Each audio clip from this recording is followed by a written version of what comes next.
Ladies and gentlemen, boys and girls, welcome back to another exciting episode of Hollywood After Dark. Today is, of course, July 22nd, 2022, Day 2, Comic-Con, San Diego, Marvel Animation Panel. A whole bunch of more news to cover tonight, folks. Why don't we not waste any more time and dive right in to the motherfucking action? Hollywood After Dark, folks. Let's fucking go.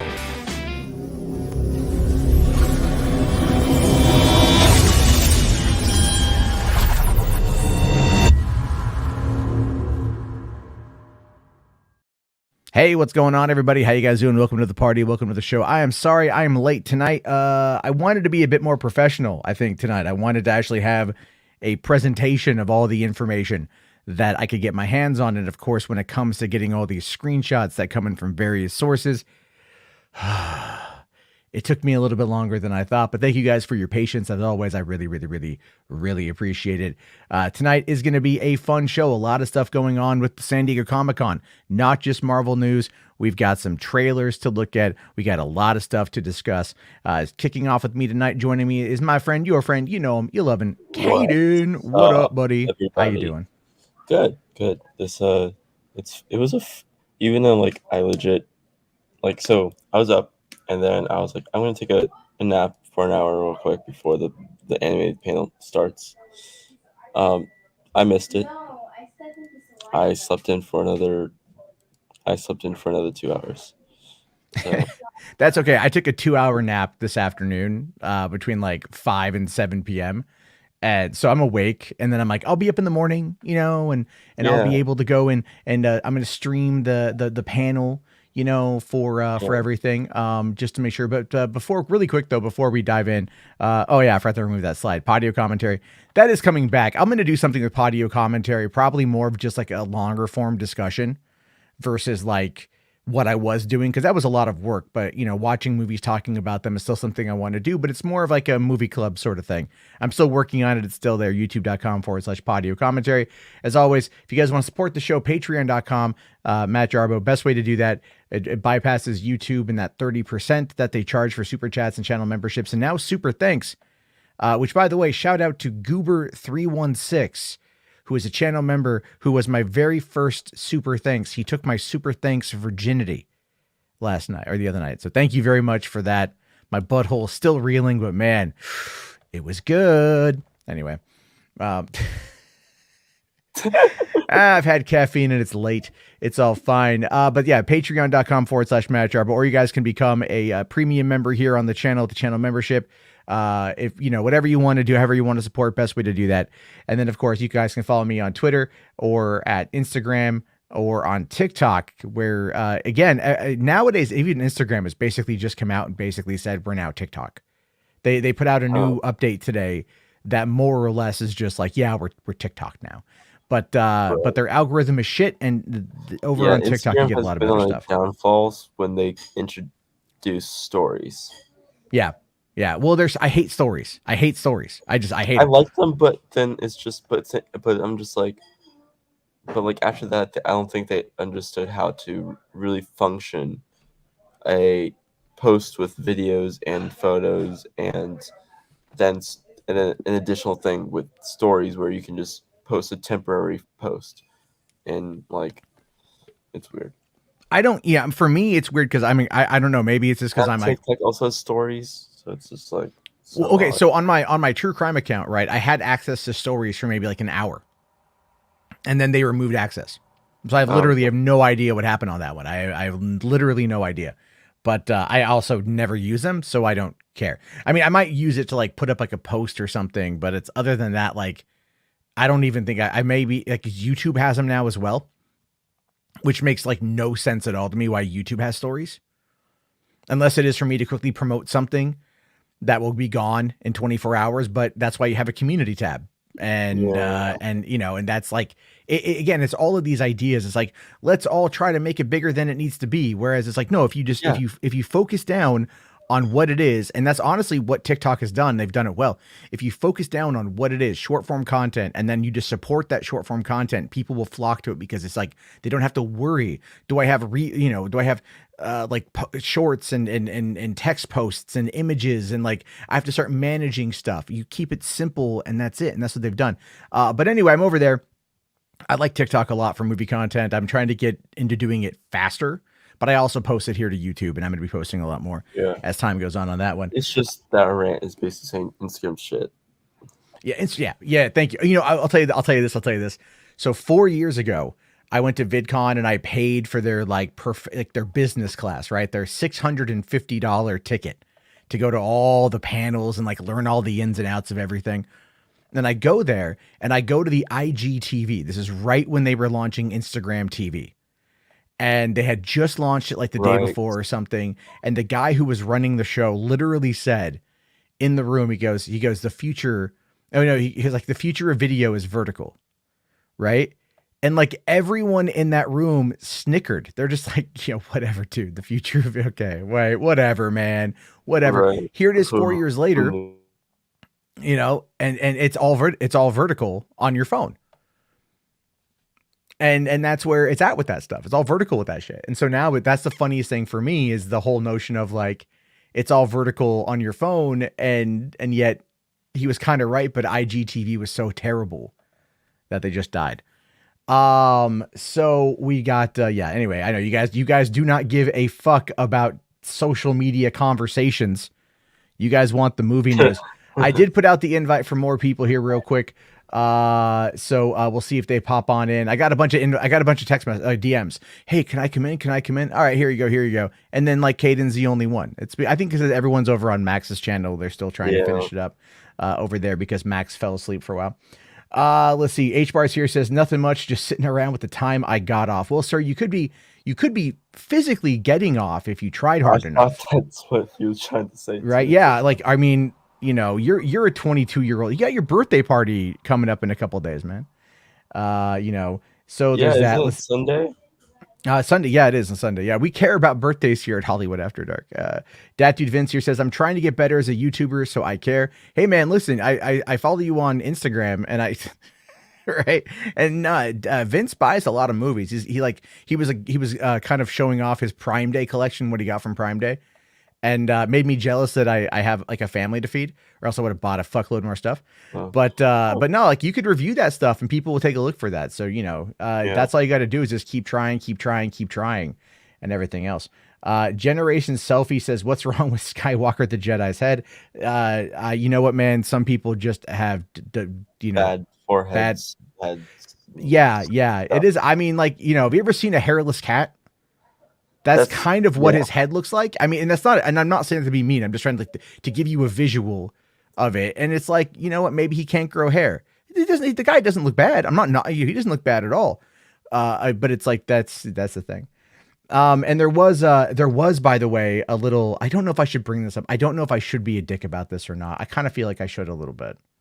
Right. I kind of feel like I should just because for the people who watch the show, for the people who hang out here, and they know what we do here. They know the kind of stuff that we say.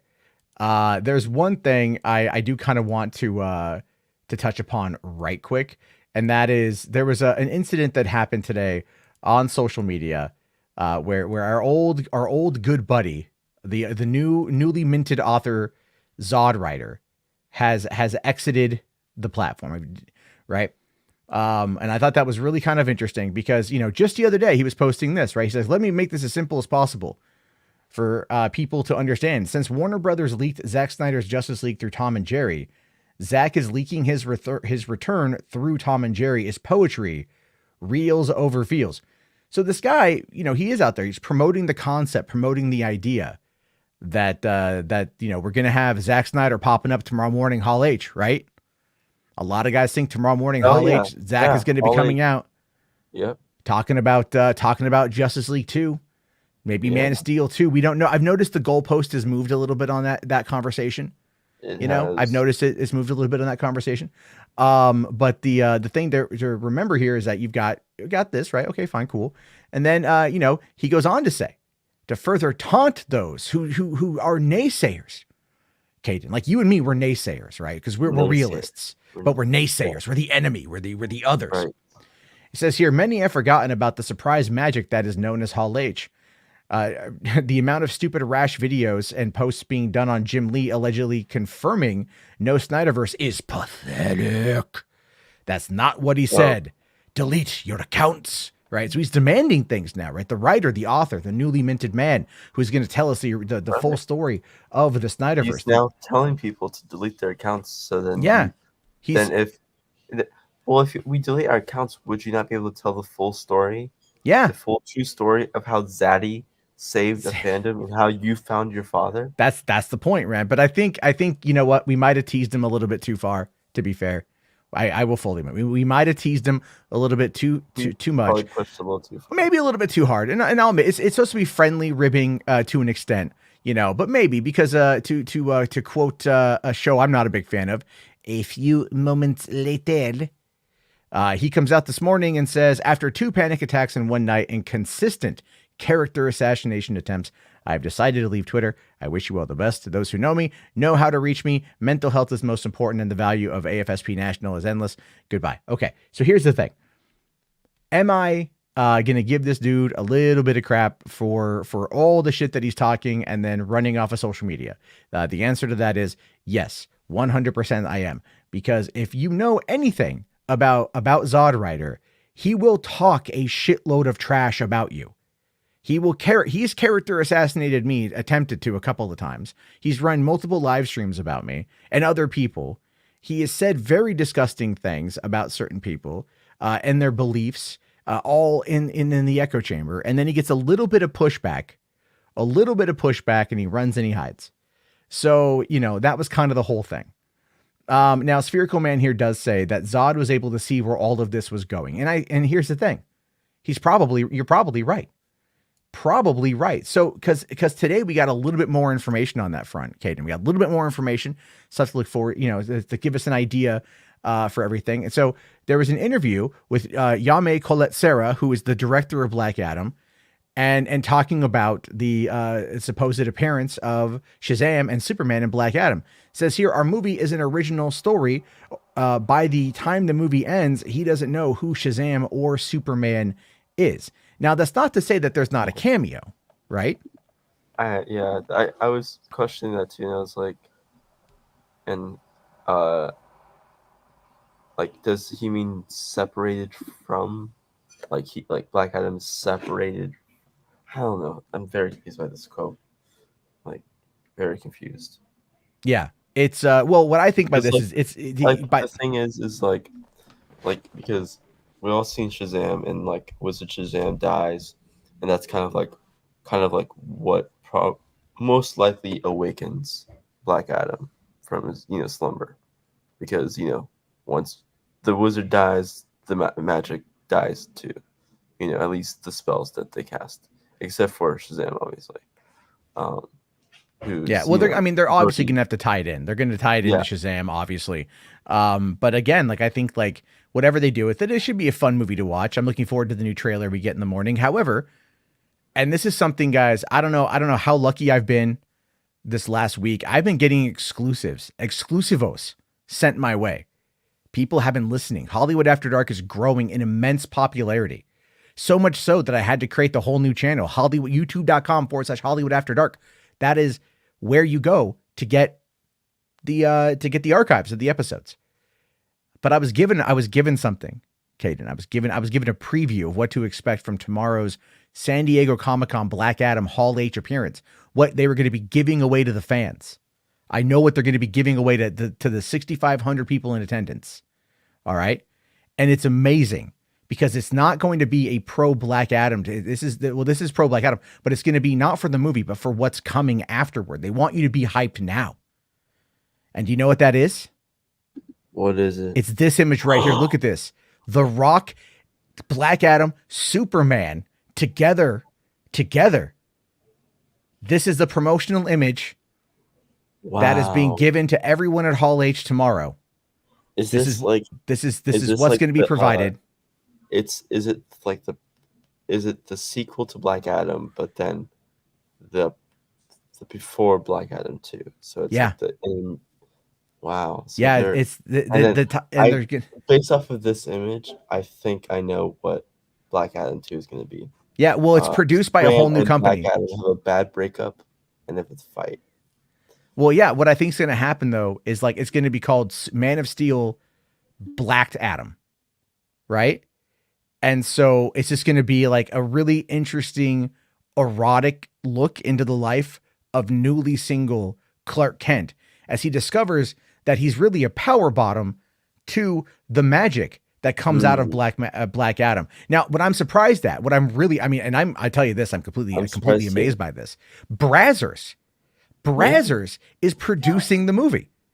Who knew? So interesting.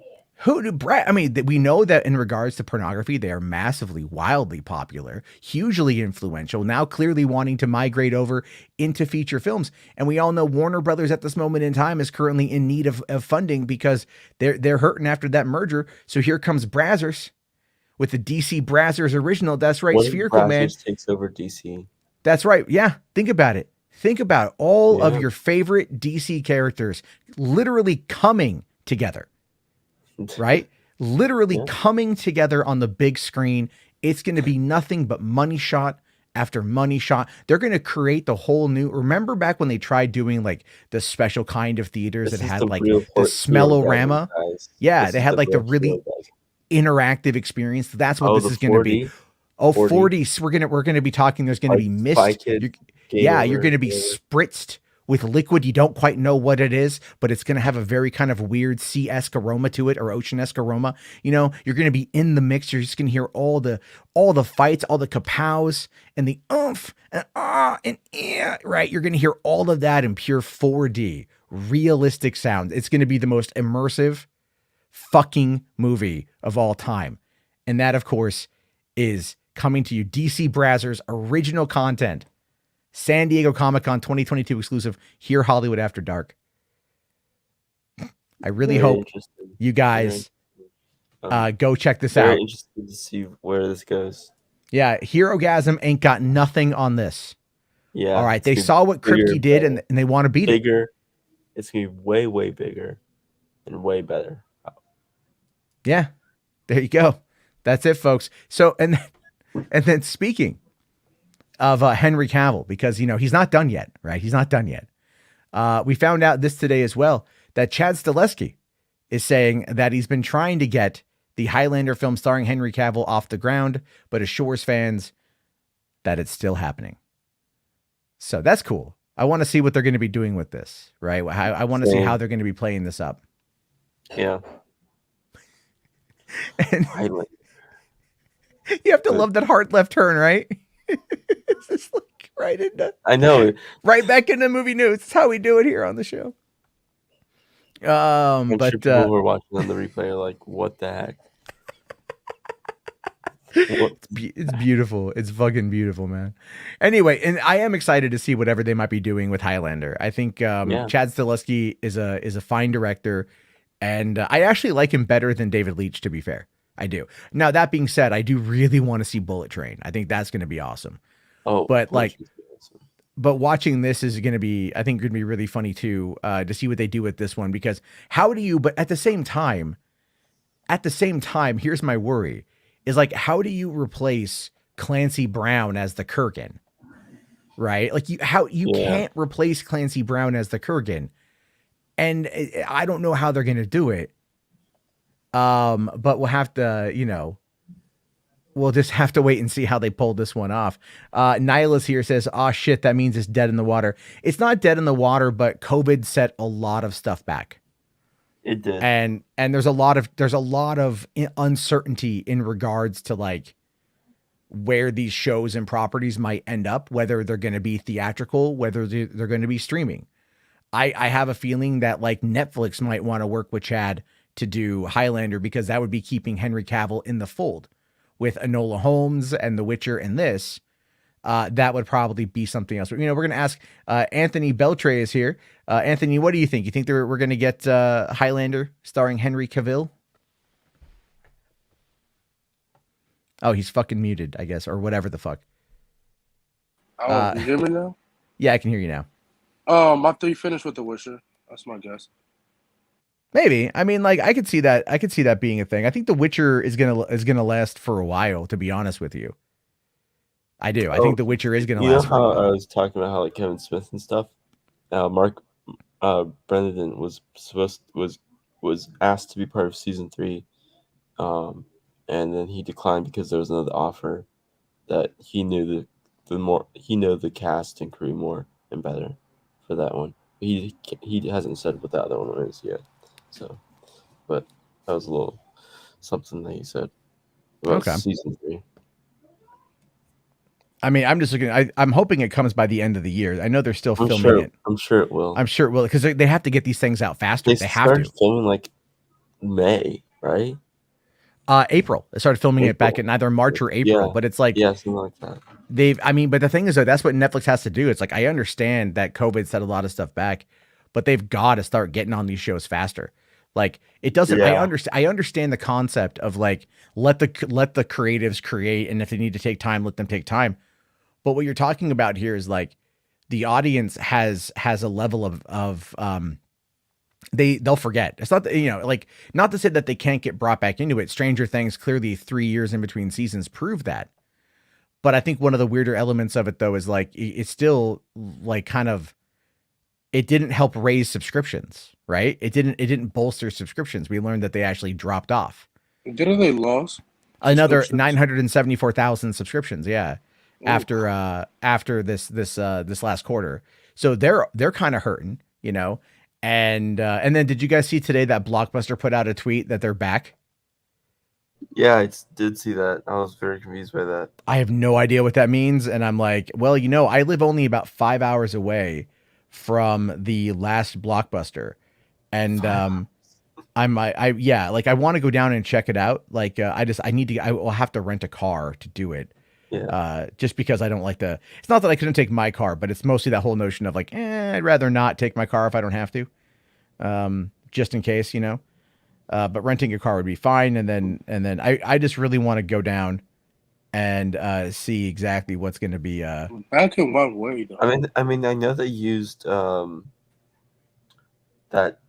Blockbuster for the new Blockbuster show that's like The Office. Randall Park. It starts Randall Park, and I think it's for Netflix, which is interesting. Is it? I haven't. Is that in the taking place? That's with the last Blockbuster. Yeah. Oh, okay. All right. So we got also joining us now is RJ and Max. What's up, guys? Hello. Hey, that's gonna be really hard once he's Superman again. But I want to see it. Yeah, you totally missed. You totally missed this. We were talking about the DC Brazzers universe. I gotta tell you, that gets me excited. I want to see that too. What? I love how many people were like, "Oh, you got me with this one." I got a lot of angry messages over it. Some people are going like, "Are you trolling?" or like, are you trolling?" or "What are you doing?" Like, yeah, clearly Brazzers is. Jay Sanzi's like, "Stop it! It's really bad. Stop it." Why? Those are two manly men. If you're into that, that's really sexy. I mean, just imagine like those testicles smacking together like the Liberty Bells, right? Bong, bong. Everyone's going to be finishing. It's going to be insane. But yeah, that's what's going on with the Highlander. Obviously, they still want to work on it, so that's pretty cool. I'm looking forward to see whatever they can do with that. Then we got this panel today showing off that the Riddler Year One comic being written by Paul Dano. That will be coming. He's writing his own. Yeah, he's writing the comic. They worked on this idea with Matt Reeves before the Batman released, so he's going to be the one writing it. So, and I'm okay. So, I mean, I could talk.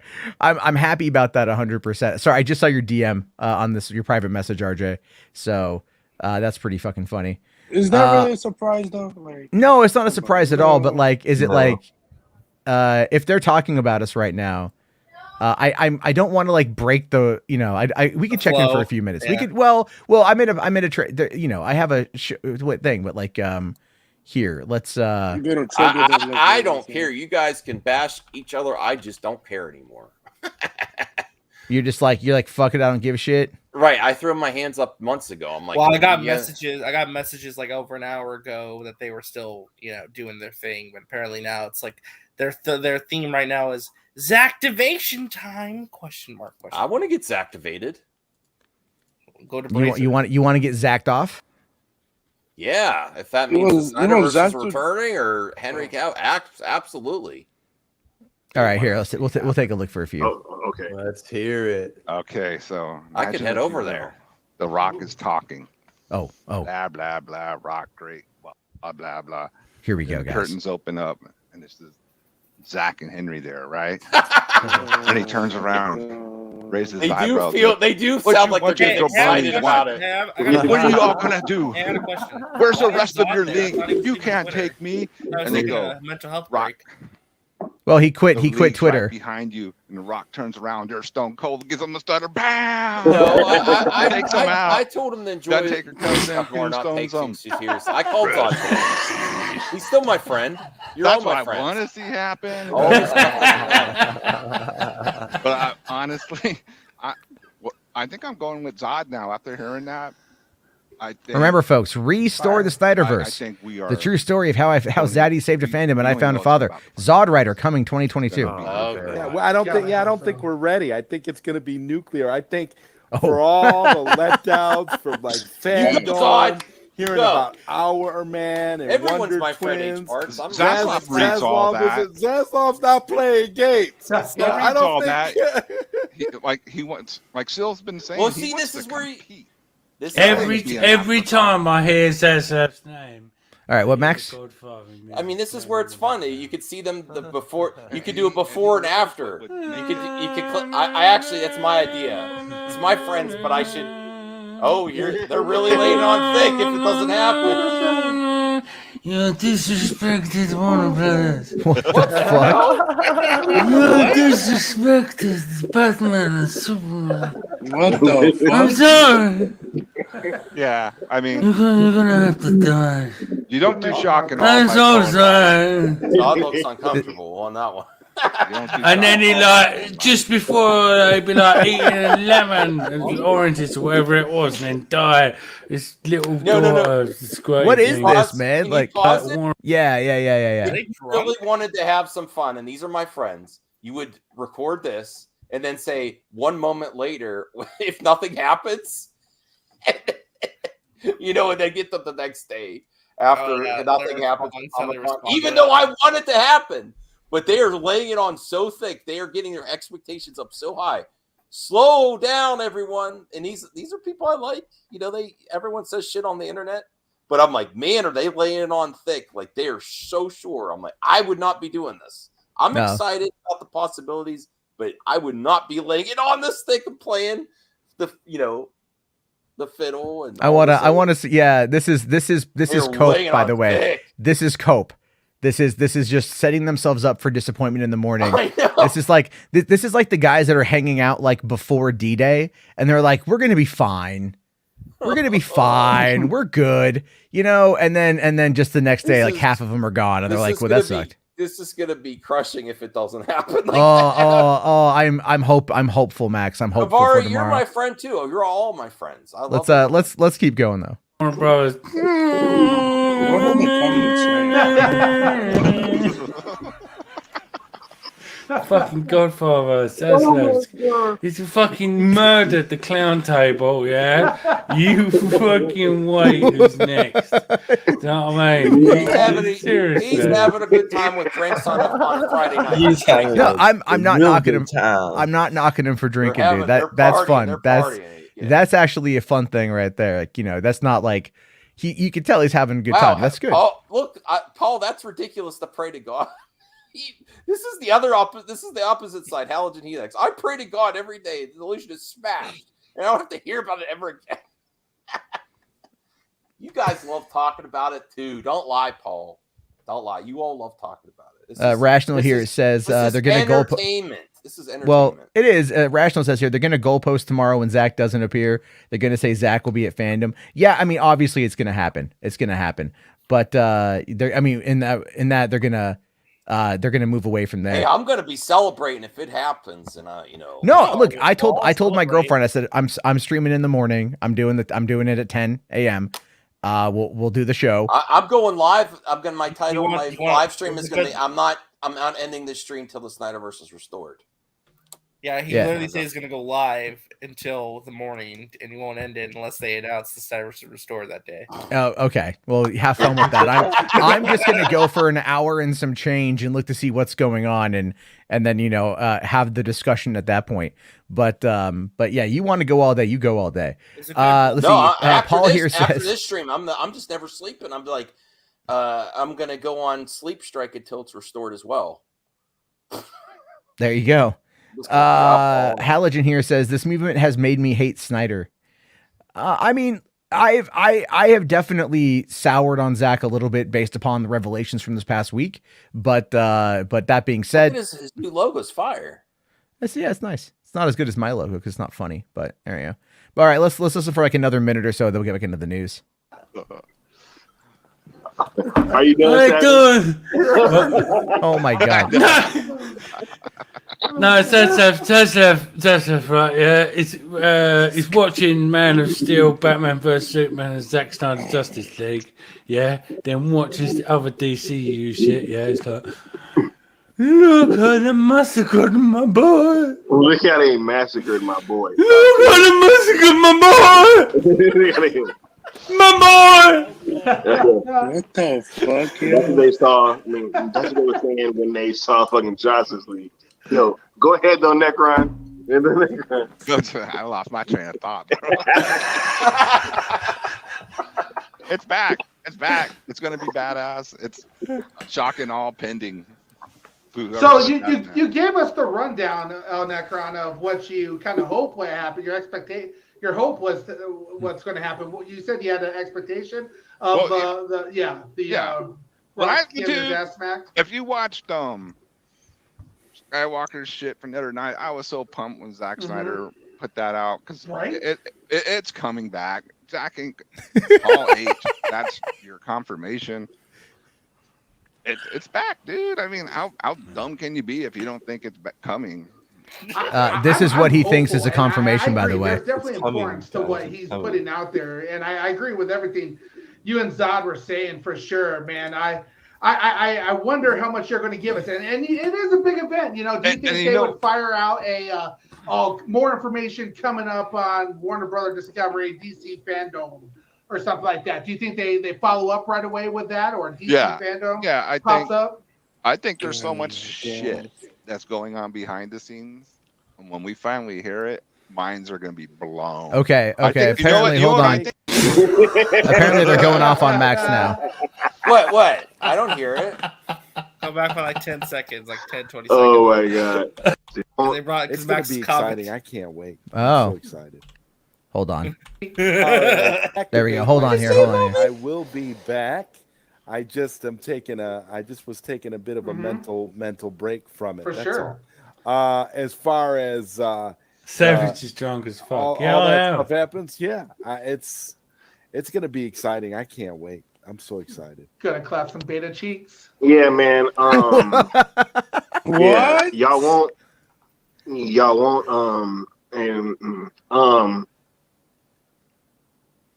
won't. See, I just lost my train of thought for Austin. You know what I'm saying?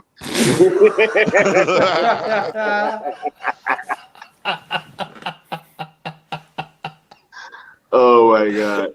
But yeah, nah. That's all good. They didn't say anything bad about me. It is you, young Skywalker, who is wrong about a great many things. Hey, look. Y'all killing me, man. Max, the party is here, bro. It is. It is. And hey, this is where the party gonna always be at. You know. Yeah. This is Gangsterville, and we're the welcome wagon. What? Welcome. Like what? Yo, Savage is on one tonight. Sorry. I'm too drunk to taste this chicken. Chicken. That wasn't chicken. That was the other white meat. What is happening? I don't know. They're smoking and drinking. Over there, fucking drinking mead. You know what I'm saying? No, seriously, no, I'm not. Bloody Guinness. I'm messing with you. Bloody I'm seriously Guinness. down for this. Yeah, fucking drinking game. You know. What drinking game? That's my question. What drinking game? No shots. You know Yeah, no, what we should have is Shots. we should have a World Warrior Snyder Cut drinking session. Yeah. Oh, fuck yeah. Fiona from China. Yeah, we've got fucking all the Americans. We've got Britain. Yeah, we've got Brazil. We've got Mexico. Yeah, we'll all have a drinking session. See who fucking passes out first. Hadouken! I bet it would be you, Savage Bat. Probably. He's probably all right. Loaded tonight. Did we? I want to just get ahead here. What did they talk about, Max? There tomorrow. India. Sorry, hasn't commented on it ever since, right? Which is extremely uncharacteristic. Usually, he will comment once or twice on, and he hasn't commented. India. I think the fact I think the fact that Zach just kind of put that post out and he hasn't commented on it ever since, right? Which is extremely uncharacteristic. Usually, he will comment once or twice on people's fucking their comments, and so he's not doing it this time because he gave you all the information. He gave it to you. What else? What more is there for him to say? Right? Yeah. It's in all age. Right? Yeah. All right, I this is boring as fuck at this point. Like, what the ever? What the hell just I had happened some now? fun, but there, you know. That is that. Look, whatever that is, that's just a bunch of drunk guys going they like. timed me out. They timed me out. Yeah, RJ, you can't actually talk with them. Oh wait! They got to my comment. I said if it happens, I'm going to come on your stream and say Mikey was right. All right. My comment, I deleted it. Suspense, dude. Yeah, definitely. His most ambitious project. I will say that as well. But going back into tomorrow, man. Yeah. All right. I'm just really expecting to get the Henry Cavill, Zach announcement. And anything beyond that, I feel like is just the cherry on top for me. But that will end up being all that I really need anyway, because once Henry Cavill's back, we already know who Superman that is, right? And we know what universe he is the Superman of. So I'm not really tripping. And if we get that 1-2 punch with him and Zach being back, that means that everything is pretty much restored. So I am much looking forward to tomorrow morning. The panel starts at 10:15. I lost my balls in RJ a.m. Pacific time, I believe, and it should run for about an hour.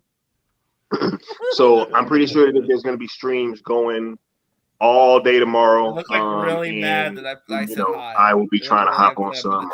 Maybe I might have to stream here. You never know, but we will definitely be going into that. So I'm about to wrap this up. All right. So we know what their expectations are. They think that on the panel, yes, will walk out. Yeah, they think that at some point that if it doesn't, that's their expectation is so fucking high that I'm really worried. This is me being 100% honest. I think you almost. I feel sad. I'm feeling sad for Zod. I will poke at him. But like you can tell, like just listening to him, he's all like, he's I think at the end of his rope. To be fair, I really do. I think he needs to get the fuck off YouTube. If you're gonna get the fuck off Twitter, get the fuck off YouTube. Don't go hang out in your echo chamber and set the expectations. He needs to get away from those people. No, they're enablers, is what they are. They're enabling bad behavior from Zod. 100%. Oh, okay. Yeah, they are 100%. Well, you know what? Zod's a good dude. He changed his channel, focus of his channel to video games and stuff, and now he wants to do this book, which I support him. But that's going to get him right back into it. So I support you, Zod. Though I don't want to. Yeah. If that's really what you want to do, go and do it. But it's going to get you all wrapped up in it again, because if it happens, that would be great. If he writes the book, I'm just saying, like, we're either gonna witness like epic meltdowns tomorrow morning of like magnitudes. Either way, the internet is gonna be ablaze with people laughing at Snyder fans, or or the opposite, and you're gonna hear so much the Snyderverse restored, even if it's just Cavill.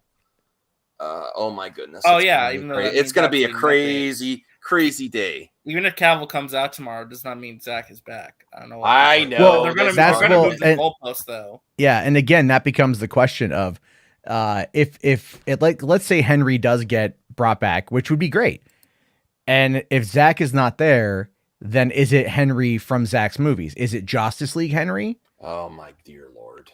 And here's the thing with that would probably be accurate, is that it would be Justice League Superman. Because if it's not Black Suit Superman, Justice League is still Zach's stuff. No, it's not, dude. Are you kidding? Yes. Wait a minute. Hold on. Wait. Stop. I want you. No. I want you to right now go on Twitter and say Justice League is Zack Snyder's movie. I want you to go on Twitter and say that. I didn't say that exactly. It's still his work. It's still his storyline. It's just. Is it though? It's kind of different. It's different, bro. So if it continues either way, it's still. Oh my God! Please, someone clip that. It still has the foundations of the Snyderverse, even in Justice League. Oh, that's a take. Yeah, see, look, Paul agrees with me. It's the same story. It's just Paul might disagree that I think Zack Snyder's Justice League is far superior, but it ultimately starts and ends in the very similar place with more nuance to certain characters like Cyborg. How? And Cyborg's father unfortunately passes in the Snyder cut, but you don't even know about that in the other one, or he is in the other one. He just doesn't die. So there's differences there, but you could really continue. It was nice knowing you. Thank you, Jason. He says you are alone there. It was nice knowing you. Like everyone wants to have all these internet battles, but if you really do you realize how ridiculous you guys sound? No, that's a different version of Superman. It is a different version of Superman. Are you kidding me? What I'm talking about here is continuing the storyline from the other Man of Steel and stuff. So it's still in a way. Snyder fans won't feel the same way about that. That's what I'm talking about, dude. Try getting the fan base. Try telling those guys, Skywalker, just go like, what if it's Justice League Superman, right? Yep. Like that. Are you telling me people are going to accept that? That doesn't matter, dude. No, Max. I'm glad you think you feel that. Unless you're gonna have the Superman with a weird mustache. You're right. We should be happy if Cavill comes back, even if it is a continuation of Justice League. Right. And the sad thing is, a majority of the Snyder fans won't feel that way. They're gonna be like, "Well, it's not the continuation of Justice League." The Snyderverse continuing is subjective of how it's gonna be. Like, in what way? There's still gonna be continuation in some manner, even without Zach. I can, Paul. I can. Yeah, but dude, the people that we encounter, the people like that guy the other day who was sending me death threats over shit I said on Twitter, those are the people who do not understand nuance and or sarcasm and or satire. If we get some type of continuation and we got these people getting toxic saying this isn't what I expect, I'm gonna tell them to shut the fuck up. I'm like, you should already tell them to shut the fuck up, but but again, like I'm saying, it's like, look, Henry coming back would fucking blow everybody's minds. Okay, would like, oh my God, Henry's back, yeah, Superman, bodily fluids would go everywhere. Exactly, it would just be a cum fest. Yeah. But if they go but if it's like him in the red suit, that's Justice League, and that is what is going to piss off the hardcore fans that are going to lose their shit over it. And I think we all know, like we all can tell that would happen. Right? Like they'll try to justify it in their minds. Like, no. They're going to restore it. But as we've already kind of said, and I stand by this. The Rock is the blueprint. They have given The Rock what appears to be a fair amount of control. Are they going to give him control over their top tier flagship character? Probably not. But it's a possibility that if Black Adam is successful enough, then it's going to end up pulling in enough money to warrant bringing in Superman for something that's more substantial. But you can't sit there and say that Superman is languishing at the studio after having not had a solo movie in 9 years, and then put him up as like a sidekick character in Shazam 2. Like, it's just not, that's not the same Superman. It's just a different Superman. And I'm fine with that. I'm fine with that to an extent where I want to see Henry come back, but like, it's not going to be seen as the same thing. Speaking of Hall H, though, pull up my screen real quick. This is from Assad. I really don't care. I'm not going to say his name. He's the head of Disney marketing. Oh yeah. Tweeting the night before. Look at those lines, man. The lines. That ain't shit. That right there, that ain't shit. That's the fuck, dude. Come on, man. That ain't nothing. He says the night before, go to the end of the line. Let me. Okay, hold on here. Let me explain why. I'm just saying, like, people are already lined up. So. Oh no, they've been lined up since fucking Wednesday, dude. Like, how many people does Hall H fit? This is why I don't even think I would like it. I would rather just watch here and relax instead of you're saying it'd be too much of a pain to get in there? No, I'm just like, I could tell you how to get in there, but you're not gonna like it. You probably would. There's an easy way to do it, quote unquote easy way to do it. It just requires you to kind of lie. And you know, are you suggesting acting like you're handicapped or something? I'm not suggesting you act like you're handicapped. I mean, everybody has disabilities. Some are visible, some aren't. Americans with Disabilities Association does not allow for anyone to ask you what your disability is or to prove you have a disability. All it requires is that you say that you have one. Have you done this before? Have you done this before, Matt? Where like you got the umbrella and the chairs and all that? Don't admit anything. They're watching. Have I? I have never taken the sticker myself, but I was a handler. I was a helper for a friend. So tomorrow's gonna be a big day. Yeah, I mean that's the kind. Like I don't really people. Yeah, it's how big. All right, hold on here. Let me. Okay, tomorrow's it's gonna be a big day. Here, I'll show you guys this. All right. So I was just wondering how many people Hall H fits because I thought it was like 10,000, 12,000. No, what? No, what? 60, dude. It's like 6,500 people. Oh, 6,000. 6,500 people, roughly. Yeah. Oh, okay. Yeah, not 10,000. No, it's not that much. Okay, so this is downtown San Diego, right? So Petco Park here. You see this parking lot like over here, like to like 12th and Imperial right here. This parking lot right now should probably be a fairground, like Ferris wheels and a bunch of other shit. So what you've got is this is what you're looking at, Matt, or with that picture of the sale of the tents. Right? Oh, okay, that's where they're lined up for Hall H. So right here, this first one. So if I don't know if you guys can see my cursor or not, but you see all these. Cursor, yeah. Okay, so all these lines are covered.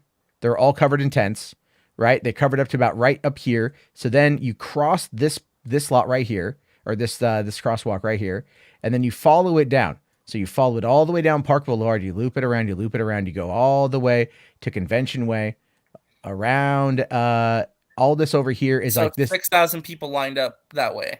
So people will line up this way, okay? And then sometimes it will, and I did this in 2016, it went all the way past Joe's Crab Shack, right? All the way down.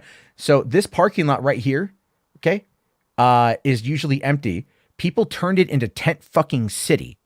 The last time. So they stacked up in here in this parking lot that was not a line because they don't actually ever dictate the lines past right here.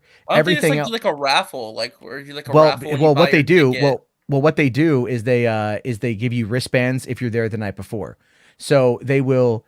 But isn't like a huge line just to get the wristbands? Yes, because you wait in line to get the wristbands. So what you're doing is you're waiting here on this area.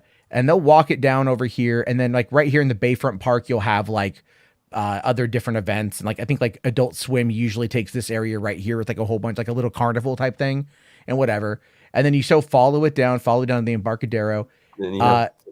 IMDb boat as well over there. The IMDb boat, that's Kevin Smith is at. You see a bunch of these yachts and stuff, right? So it will come all the way down over here, and it will loop around this way and go all the way down. This is where the symphony thing is right here, waterfront. But this is where I went to that Star Wars concert in 2015. But it will loop all the way around, come all the way back up Marina Parkway, continue all the way down the Embarcadero. And I've seen it go as far down, not as far down as Seaport right here, but I'd say probably about the San Diego yacht. These guys right here is about how far down that will go. Now, keep in mind, that's from here all the way over to like this Roy's right here. Here's what I don't get though. Instead of lining up 6,000 people that way, why don't they just raffle out Hall H passes when you buy your Comic-Con tickets? Just because like get in. Because there's like 120,000 people buy tickets. And never mind, that's people who buy tickets. Never mind. Why the hell don't they expand Hall H into like a stadium or something? Like go to like the park, like that baseball stadium across the street. Yeah. Okay. Well, here's a couple things with that. So back in 2007, by the way, they had just built Petco Park a couple years prior. The DVD for 300 was coming out. So they actually screened the movie in Petco Park for free for fans. Zach was there for that, by the way. As for Hall H over here, you got an autograph? No, he wasn't there giving autographs, but I'm not too sure. So Hall H is really just kind of like this section right here. It's like this back section right here, right? Like, or maybe it's really not like, because the hall is really big. And then I wish I could probably see it, but anyway, they wanted to expand it. They were supposed to expand outward, right? Out into the bay. They were going to expand outward, add an additional 200,000 square feet of space for the convention center, specifically for downtown San Diego, or for Comic-Con, pretty much, right? The problem, though, is it went to the city council, and one of the idiots in the city council, and I should point this out, San Diego City Council is so corrupt, in my opinion. They've actually had council members indicted for backing up mob-run strip clubs that were running guns from Mexico into the club. I mean, like automatic weaponry, right? I'm not even making that up. By the way, that was like the best strip club in town because it was very hands-on for cheap. It was great. A place called it was Pacers? No. It was called Cheetahs. That's what it was. San Diego is such a fun place. Anyway, but they were going to build it outward. And what happened with that was the councilman that fucked the whole deal up decided that he wanted to literally add a new stadium for the San Diego Chargers, because the San Diego Chargers wanted to be like Petco Park. That was for the Padres. They wanted their own new stadium downtown. And because that was such a dumb thing to ask for, because here's the thing with the Chargers in San Diego, many times the city bought all of the empty seats for Charger games, for home games. If people weren't going to see the Chargers, the city would foot the bill to keep the Chargers there. And when the city finally stopped doing that, and they said no to getting their own stadium downtown, even though the city offered them a bigger space down by like I think Otay Mesa, which is down by the border, they left and went to LA a couple of years ago, right? But anyway, so yeah, it ended up killing the expansion, and it hasn't come back up since then. But they do have, but what they have done is you have the Hilton here, right? This Hilton right here, the Bayfront. This has a lot of different halls in it, right? Different meeting rooms and everything else. So you can go to this. You've got the Marriott that's right here. A lot of stuff in the Marriott. Then you come over here to, what is it? The Hilton, or is it the Manchester is right there. Oh, they changed it. That was the, what's it called? The Hyatt. It was the Hyatt. Now I guess it's the Manchester. Oh no, Hyatt. There he is. And they have a whole bunch of stuff here in the Hyatt. Like I actually walked all the way down here just to play like Xbox games a couple of years ago, because like they were on like the 13th floor or 12th floor or something like that. Xbox had rented out a room. So it really does take up, it goes from like Bayfront all the way down over here. Never mind all around just the downtown area of San Diego gets completely taken up by everything. It's pretty crazy shit. Like I know I'm going off on shit people don't fucking care about, but like saying if you ever want to go to Comic-Con, There's a lot to know about it. It's massive. But that's for Hall H, though. What they should do is have a spillover room where they stream it. But the problem with that is that they don't want to like showcase the footage that might, you know, the early footage. But they should just fucking get over that shit anyway, because it's gonna get out. So that's my take on that one. All right, hold on here. Rational for $5 says, do you know anyone that sneaked into Comic-Con or Hall H without a badge? Yes. Yes, I do. Did they get found out? Too. No, because okay, no. nowadays they'll get you. Like you can get caught. What it is though is you've got what is it? They have RFID chips in the badges, right? So you have to scan it in and scan it out on your way. You have to scan it so they know that you've exited, and so you're not giving it out to other people. But there's still ways around that. Like you could have a person exit and then like swipe it out, and because they don't really, the elite doesn't really care. There are people who get badges and then like will sell them on Craigslist for like $1,000.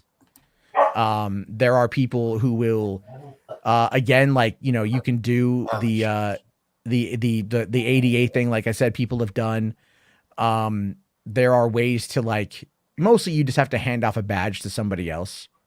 That's really about it. But they're making it harder to sneak in. The RFID does help, but people sneak in all the time. I mean, security is only going to do as much, as they used to do and everything. So get over here. Shut up. But that's a fair amount of it. And then let's see, Rodney here for $2. Thanks, buddy. Says move Comic-Con to Vegas 2 times the space of San Diego. Yes, please. I would love that. Here's the thing with that. That's been talked about, or LA's been talked about.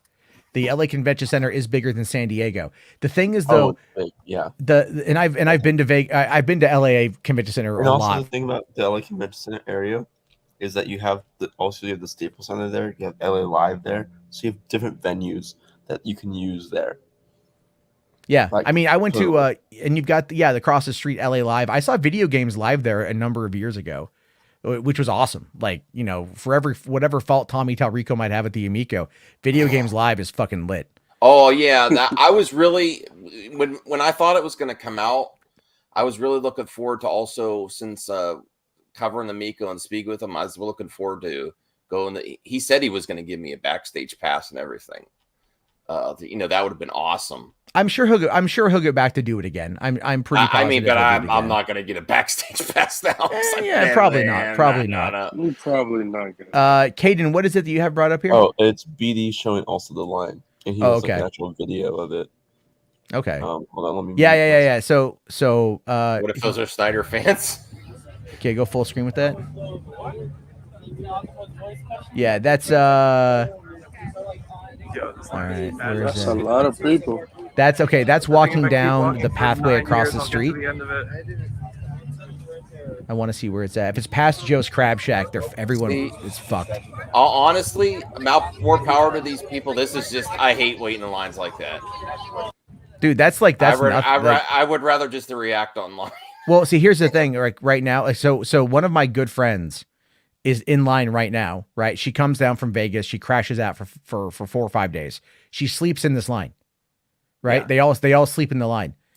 If I was there, if I wanted in, if I had my wristband or whatever, I would just go, hey, I'll bring you a burrito in the morning. And then she'd hold my spot, So it's like, the thing is, if you are a Comic-Con veteran, if you are a San Diegan who knows Comic-Con, and you go to every trick, so many people that are there, and it's a real tight knit thing. Cause a lot of San Diegans are, again, people like to bash on California. San Diego is the shit. I just can't say. So they all wait, and some of them might not make it in even. Yeah. I've been in that position before as well, where I've waited for but what happened was the whole day at Comic-Con. Well, you waste the whole night at Comic-Con waiting in line and shit. What happens though, is to kind of just bring it back up again. What happens is when you get down to, all right, let me just double check this here. I think it's right about here. No, it's here. This is the 600 is a bathroom. That's a bathroom right there, right? So you'll get the line right here. You have to understand, before Saturday, right? The line will be for like, if you're going on Thursday, it will be for Friday and for Saturday. There will be 2 different lines. People will be lining up for Saturday on Wednesday. They will be lining up to get on in.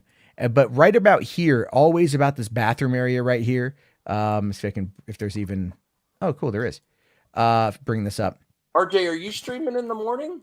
What are you doing? Or when are you streaming tomorrow about it? I'm covering the Marvel Studios panel. Okay. That'll be at 6:45 or 7. Okay. 6:45 p.m. Central, I think. So, Yeah, I had to check. But I'll be working tomorrow night, but I'm definitely doing the DC. But panel. Matt, you're streaming tomorrow morning, correct? Yeah, I'm doing the morning one. So okay, so I will try and be there if you want. So yeah, oh no, I totally. There's a really good live blog I used today covering the animation panel that Donovan sent me. It's a great live blog. It's an awesome one. I think you'd really like using that to me too, because I never even heard about those before. Yeah. So real quick though, this is usually like this whole green lot right here. This is where like Adult Swim and a few other places have like a bunch of shit. But again, like, look, this is right now that Deadpool is having a chimichanga truck probably, but just like look at this view. Like, look at this view. Can I be honest with you guys? I was joking before, but I'm like getting like I'm getting too hyped that I might not be able to sleep. I mean that's play video games, so man. You can't sleep because I'm like I know it might not happen, but I'm like. It's in my head. It's in my head. Yourself, man. You gotta calm yourself. No, I know. I got to get some rest, and I'm like, should I try to sleep? Should I get up early, or like I don't want to? I'm like I'm getting burrito. It really means that much to me. It really does. I'm like, it's there's a lot of when the originals. It really is still like being alive when the original Star Wars came out. Like for me, I love it, and I'm just. I don't here. Well, let me just finish this part of it up. Don't mock me too much if it doesn't happen. I'm not going to mock you. You at least are honest about your expectations. Those guys are dicks. But right here for the Hall H line, it will splinter. So sometimes the line will come all the way down this way right here, and then it will splinter and it will go this way, right? It will go back up this way. Sometimes you have Comic-Con volunteers that are about right here, but they don't know what the fuck is going on, and they're not ever actually watching the end of the line. So then you got to keep going. Right? Keep going down over here. You're just walking, right? You're walking like, okay, cool. Again, it's really, what the fuck? Okay, load up, you son of a bitch. I don't know why it's not loading, but what the fuck? Did I cut out? Is this GTA? Did I froze for a second. Hold on. Okay, there we go. So this is the parking lot that back in like 2016, this is what they, people camped out here for days. They just turned this into a fucking campground, right? And the thing was, it was completely unauthorized. It wasn't permitted by the convention to have people line up there. And so apparently Comic-Con knew nothing about it. So you had to come over here, and then it was like, oh, okay, let's just go this way. And then so it was lined up all the way down here past the parking lot and stuff. And you get over and you can see like people like where the sidewalk loops around and everything, right? And looped all the way around, and it kept going all the way over around and everything else. And people are just doing this for days. They're just lined up over here for fucking days, hoping to get on in. Like that's how crazy it is to try to get into Hall H.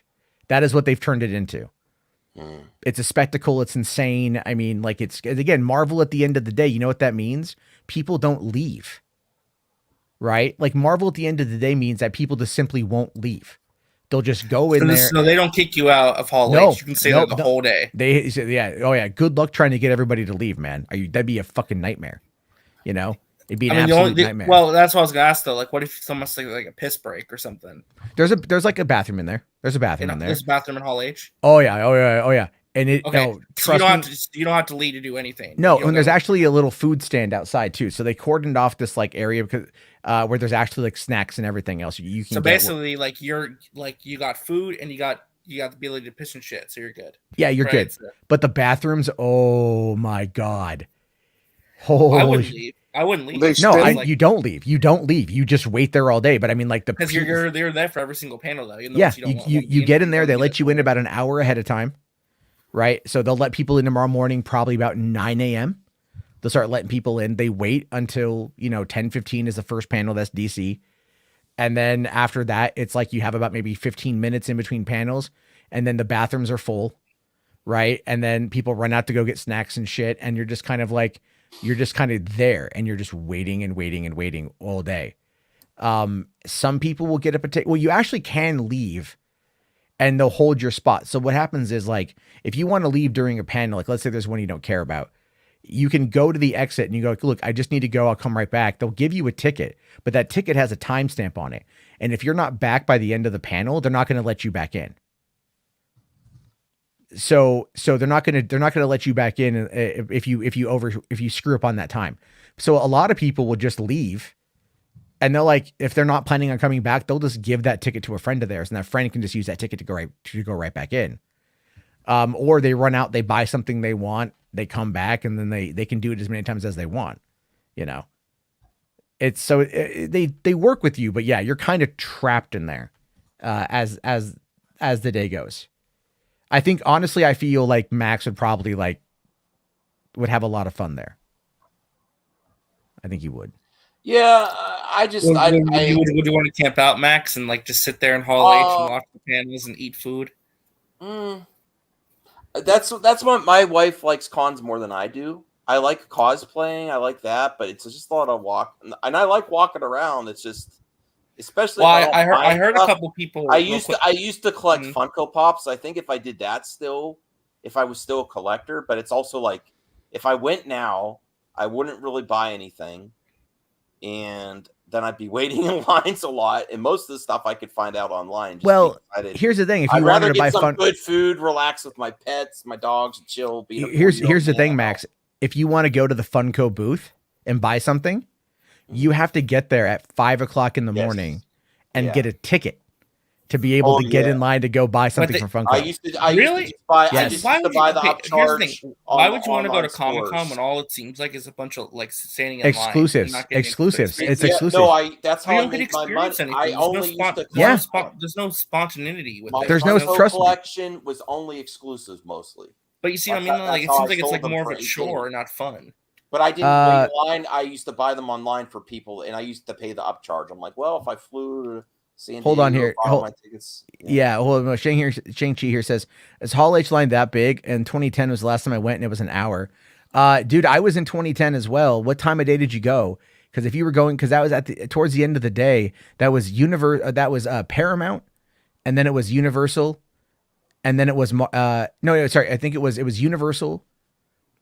No, it was Paramount, then Universal, because Paramount brought out Harrison Ford for Cowboys versus Aliens. Then you had Universal, where they had Paramount also had Captain America and Thor, right? Because those were coming out in 2011. And then they had I think the Universal panel that maybe that was before then, I forget. But then at the end of that was Avengers, and they brought all the Avengers out on stage together. And I was in there for that. That would be cool. That was insane. And that took me a while to get in. So if in 2010, if you're thinking 2010, you might have gone like midday, maybe you would have taken an hour to get in. Because nobody knew what to expect at that point. Like nobody was mentioned with today's animation stuff, just kind of turn around back around on that. I saw like Adam from Heroes Reforged. A couple of people said that they got to Ballroom 20 in like 20 minutes before the Marvel Animation panel, and they got in no issue. So they were like kind of surprised. They thought it was going to be a lot busier. That is okay. Ballroom 20 is hit or miss. So Hall H holds 6,500 people. Ballroom 20 holds 4,300 people, and Ballroom 20 they might have just gotten lucky. Because Ballroom 20 is usually reserved for television, but you can usually get in if it's not like a supernatural panel. Like I used to go to like the Seth MacFarlane, like for American Dad and Cleveland Show and Family Guy, all that shit, right? And I'd have no problem getting in. Some of the more like, crazier shows, the shows with like the more devoted fan base. Marvel Animation, people maybe didn't think it was like the MCU shit from Disney Plus. They might have thought that it was stuff that's from like Disney XD. Those kind of panels don't do as well. But Ballroom 20 has always kind of been one to walk in and just get into, no problem. I've only had a couple of instances where I've had to like flash my press badge and be like, I've got people inside and I'm important. You can usually talk your way in if you know what you're doing. But as for like the lines and the experiences and stuff, that's largely gone away. I mean, that's what I'm saying. Like, it seems like it's not like actually something that you go to enjoy. It's more so like you just go to get some stuff that you like or see something you like, but it's like it's so much of a chore. Like, it's not fun. Well, see, the thing is though with con is it's San Diego it's so is crowded and busy, and like it's in line most of the time. Yeah, it's mostly that's it. That's what Comic-Con has become. When I first went, it wasn't like that. It was a totally different experience. Which is why like smaller conventions are probably, I would argue nowadays, where it's at. They're more intimate. They're less crowded. It's the same material, like the same. You'll get your collectors that are there. You'll get your exclusive. I mean, Comic-Con has exclusives, but you can always buy them online and shit afterward, from scalpers and stuff. But it's like San Diego is San Diego is the biggest of the big. If there's a smaller one, go to a smaller one. And you might have more fun, but it's also who you're there with. You know, if I were to go to, like, the last time I went to Emerald City Comic-Con, I went by myself. I went up to Seattle for the day by myself, and I just walked around, and it was like I was bored, you know. And like when I went to Comic-Con last in 2019, I was able to get a second badge for a teammate, and I took my kid brother, who had never asked me to go. The last time I took him was in 2000, when he was like 7, you know. And then, but 3 years ago, when he was like 26, we went, and he had never asked me to go. He'd never asked me to take him. And so I was like, well, I'm coming to town. I'll take you with me. And we went all 4 days and had a great time, you know? So it's all about like who you go with, and it's all about like what you do. Like, I mean, again, like when I was friends with Louis Lecca, Louis got me into the Amazon activation for like The Boys, and for, what was it? With my limited income, I'd probably like instead of a fan event like this, I'd probably rather go to like Disney World or Universal than a con, or like a smaller con. I would like to go to, like more or New York. Yeah, go to like personal cons. Like New York's still big though. New York's still big. New York is pretty much like the biggest. I want to go to New York. I want to go to New York real bad. I want to see it. I just want to go see it. Also here, Trained Old School says Ballroom 20 was packed when Always Sunny was there. Dude, 2008 Always Sunny panel was fucking awesome. They gave us the DVDs for seasons 1 and 2. They gave us the actual DVDs for season 1 and 2, and they gave us an It's Always Sunny t-shirt. Yeah, that was a lot of fun. You know, I'm just saying cons are great for dipping your wick. That sounds kind of rapey, Degrassi. Whoa, that sounds weird. Well, look at this next comment though. If you can't get laid at a con, you're doing it wrong. I mean, what? Well, you know, there's a little bit of like cosplayers, or what are we talking about? I mean, well, there's a lot of, okay. So like, I remember one time, I met this girl from like the Netherlands. She was like this really cute little goth girl, and this was like, I know that sounds really weird to say. I was like 20. Okay. This is like way back in the day. And like, we were hanging out all day and whatever. And like, you know, you just kind of hang out at con, and then that's it. You know, I'm like, I live in San Diego. You live in the Netherlands. It's like, you know, it's just whatever. But yeah, you meet some women there, you know, if that's what you can. International ladies. Woo. You know, there's a lot, dude, people from all over the world go to San Diego. Yeah. It's like, it's a thing. Yeah. So I had this. This is off topic, but well, it's still Comic-Con. John Wick 4. Well, I want to get to that. That is coming up. That is coming up. I wasn't going to show the trailer. Just this poster has got me intrigued. Well, I trust me when I say it's coming up. We'll get back into it here because I did have a plan. I did put together a PowerPoint. Right. That's cool. I don't. Yeah. Andrew. That's why I was running so late. I was trying to put together the PowerPoint because there's so much to cover, and I just wanted to organize it. Andrew Stanton reveals the rejected John Carter sequels that would have explored more of Mars. The trilogy would have ended with the evil Martians attempting to reach Earth. That would have been amazing. Look at the like John Carter of Mars, God of Mars, Warlord of Mars. Yeah, that was a great title. John Carter was a great movie, and like Disney Plus, man, make it Disney Plus. I would love to see that. Anyway, I thought that was an interesting little thing because I love John Carter. And then you got this one right here. I thought everyone was sending me this today. I was getting this sent to me. That Keanu Reeves says that he was introduced to anime after the Wachowskis made him watch Akira and Ghost in the Shell to prepare for the Matrix. Oh my god! So that means you're prepared to play Neo, Matt. I mean, I would play Neo, sure, man. Fuck yeah, I'd play Neo. Whoa, right? Like, why not, man? We're gonna need guns, lots of guns. Like, man, yeah. I wish Matrix Resurrections was good and we would get more expanded. I haven't even watched it yet. I haven't watched it yet. Everyone hated it, so I haven't watched it. I don't hate it. I thought it was good. It was a solid. I love all the Matrix movies and the Animatrix, and this was like the. Oh. I wish they would have expanded the Final Flight of the Osiris from the Animatrix, or The Last Resistance, like turned that into a movie, like an animated movie, because like part 1 and part 2 of the Last Resistance were fucking great. For the Animatrix, and then you also had like, what was it? The detective one was really good, where the detective's trying to find Trinity. And I mean, anyway, the Animatrix is actually pretty solid. They never continue with it. I don't know why. Watcher, I can see your comments. Yeah, man. He says John Carter comics are great.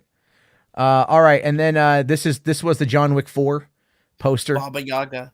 I was like, I love that he's got nunchucks on it. That's awesome. Instead of guns, I love it.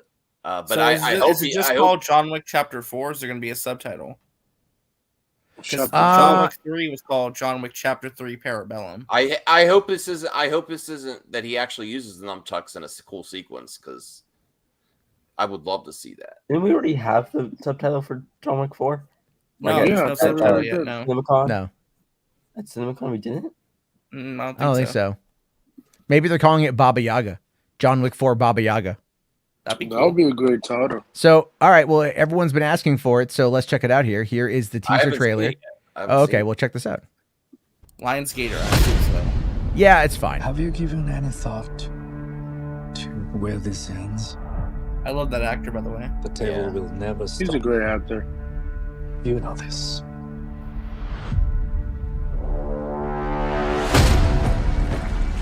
No one, not even you, can kill everyone. Ooh. I'm back in, baby. Oh, hell yeah. Hell yeah. You ready, John? Hell yeah. Yeah. Hell yeah. Yeah. Yeah.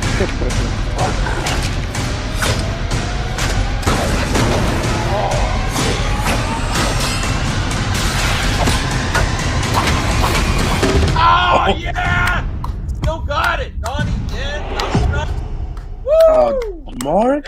You gotta be kidding me. And that's coming out. Every time I think that I'm out, they drag me back. I'm like, do I need John Wick 4? Yes, Can I do. just say that John Wick fighting Donnie Yen, both shooting at each other and fighting each other with samurai swords, like the best thing ever. Awesome. But I will say, like, I thought that was great. The only thing I don't like is the whole, like, those suits of armors are, like, those suits are bulletproof.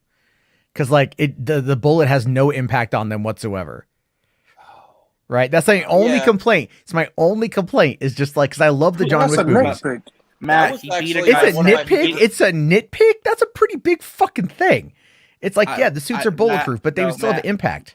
Matt, it doesn't matter. He beat a guy's head in with a nunchuck. I don't care. No. Don't get me wrong. Don't get me wrong. I'm going to come when I watch that, okay? He looked legit when he was doing it, too. He knows what he's doing. He didn't look awkward or anything. It's great. Yeah. It was like, stop ruining it. Who cares? But didn't we all? I mean, including myself. I'm calling myself out on this. I'm like, John Wick, the trilogy was great. I'm like, do we still need John Wick after that? The last movie on a cliffhanger, didn't it? Yeah. Well, that's what I was going to ask though. Isn't this the last John Wick movie? I think 5. They're 5. Yeah. Okay, so there's one more after this. Yeah, okay. I haven't seen John Wick Chapter 3 yet, so. What? I haven't. Oh, I need to. God. I have it. I just need to watch it. Dude, it took me. 5 it took me like so it took me until 2017 to watch John Wick. Like I watched it a week before John Wick Chapter 2 came out. Then I saw Chapter 2 in theaters, and I was like, "Oh, this is awesome." And then like I forget what happened in 2019. I just wasn't able to make it to the theater. And then I was like, I'll get to it eventually, you know. And it happens. But now that I'm on my movie watching kick, you know, I got to record a bunch of reviews still. But it's like I'm gonna watch the John Wick movies. I'll just start 1 and 1, 2, and 3, and then we'll go through them. Wow. So they're what good. You call I won't call all 3 John Wick movies a masterpiece. So we know Donnie Yen is in there. He's playing an assassin. Who else is in John Wick 4? The cast. Clancy Brown was the old gray-haired guy. That was Clancy Brown, and I didn't even notice. Yeah, with the beard and like the missing finger and stuff. So that's a pretty big deal. Obviously, Lance Reddick is back. Lawrence in it. Fishburne. Lawrence Fishburne. You've got God damn it! Bill What's the Skarsgård. That Bill Skar- felt like what Matrix should have gone. Yeah, I know. Yeah, I was gonna say Billy Skarsgård was in there too. Yeah, but so is Billy. Ian McShane. No. Ian McShane is back. Ian You know, McShane, but yeah. I saw. Okay, I haven't seen number 3, but I know Halle Berry had the German Shepherds, and I saw the German Shepherd. So I don't know if she lives or dies in the movie or not, but I saw the dog, so I don't know if that's a thing or not. I don't know. Oh, Don't tell me. Don't fucking tell me. Don't fucking tell me. Don't fucking tell me. I just saw it in there anyway. So the missing finger is Keanu. Okay, I haven't seen John Wick 3 yet. So, you know, I don't know. Okay. Oh, yeah, you just spoiled something. So good job. It's fine. It's fine. The ballerina is coming, Anna de Armas. Oh, yeah, that's right. She's doing that too. Oh, yeah, spinoff, yeah. She's doing a lot of action movies, which is good. Yeah, well, here's the funny thing, Halogen. He says, Paul says, all the lore that you need to see C3. I know. But this, if you notice, so I was watching. A lot to expand the lore. Well, I was watching fucking Nobody, right? And like Nobody was written by Derek Kolstad, who also wrote John Wick. And it again, feels like a John Wick movie. It's like a John Wick movie. And then what were we watching the other day? That day, was it Daybreak or Day Shift, right? The Day Shift. Also produced by the guy who written by the guy who wrote John Wick 3 with Jamie Foxx and Snoop Dogg, right? And that feels exactly like you're looking at the same kind of like a John Wick Nobody type. Well, world. I told you real quick. I told you on the phone, Matt, when you were watching Nobody, like, didn't it feel like it was like the same world, but you were seeing it from like the government's point of view? Yeah. I love Nobody, man. Like I fucking love Nobody too. They are. Yeah, they're doing a second one.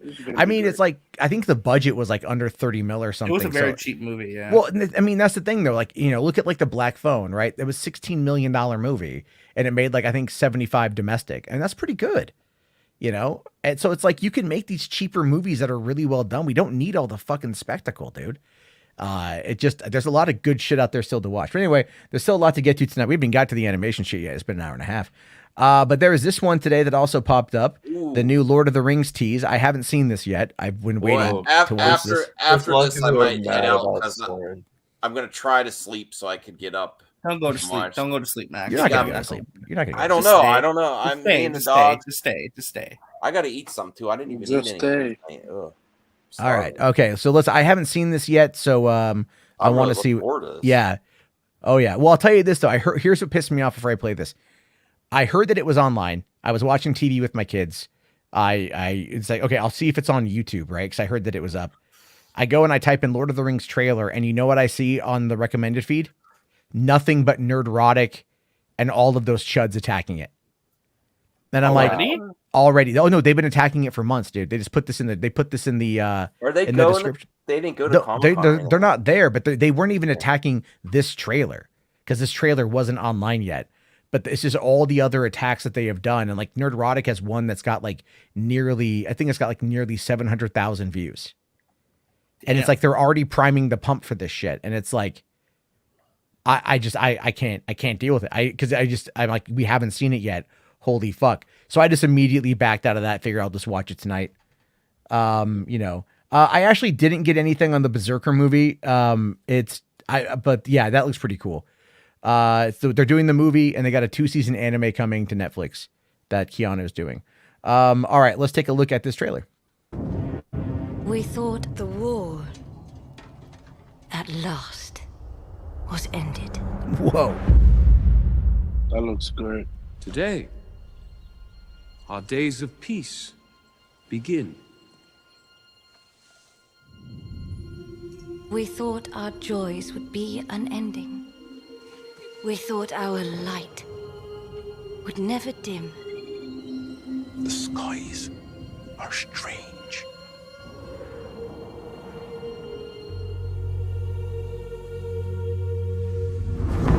It is here, Galadriel. The moment we feared.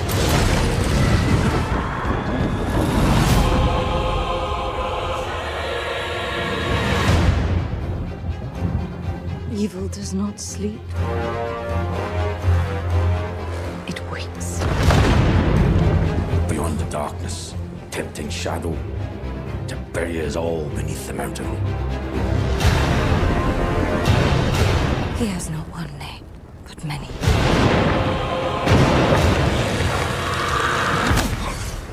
Have you heard of him, lad? Have you heard of Sauron?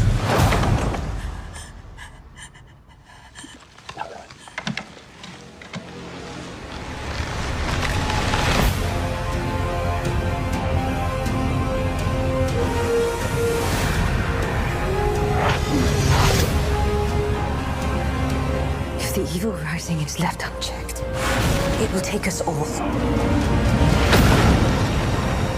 Find the land, and the shadow will not find you. Together we can survive this! Fight with me.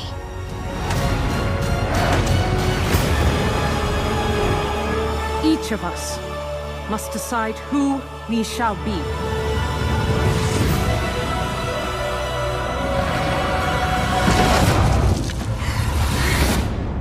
There can be no trust between hammer and rock.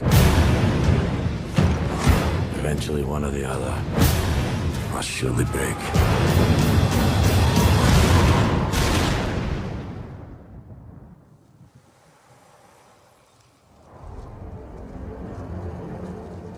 You have been told many lies of Middle-earth.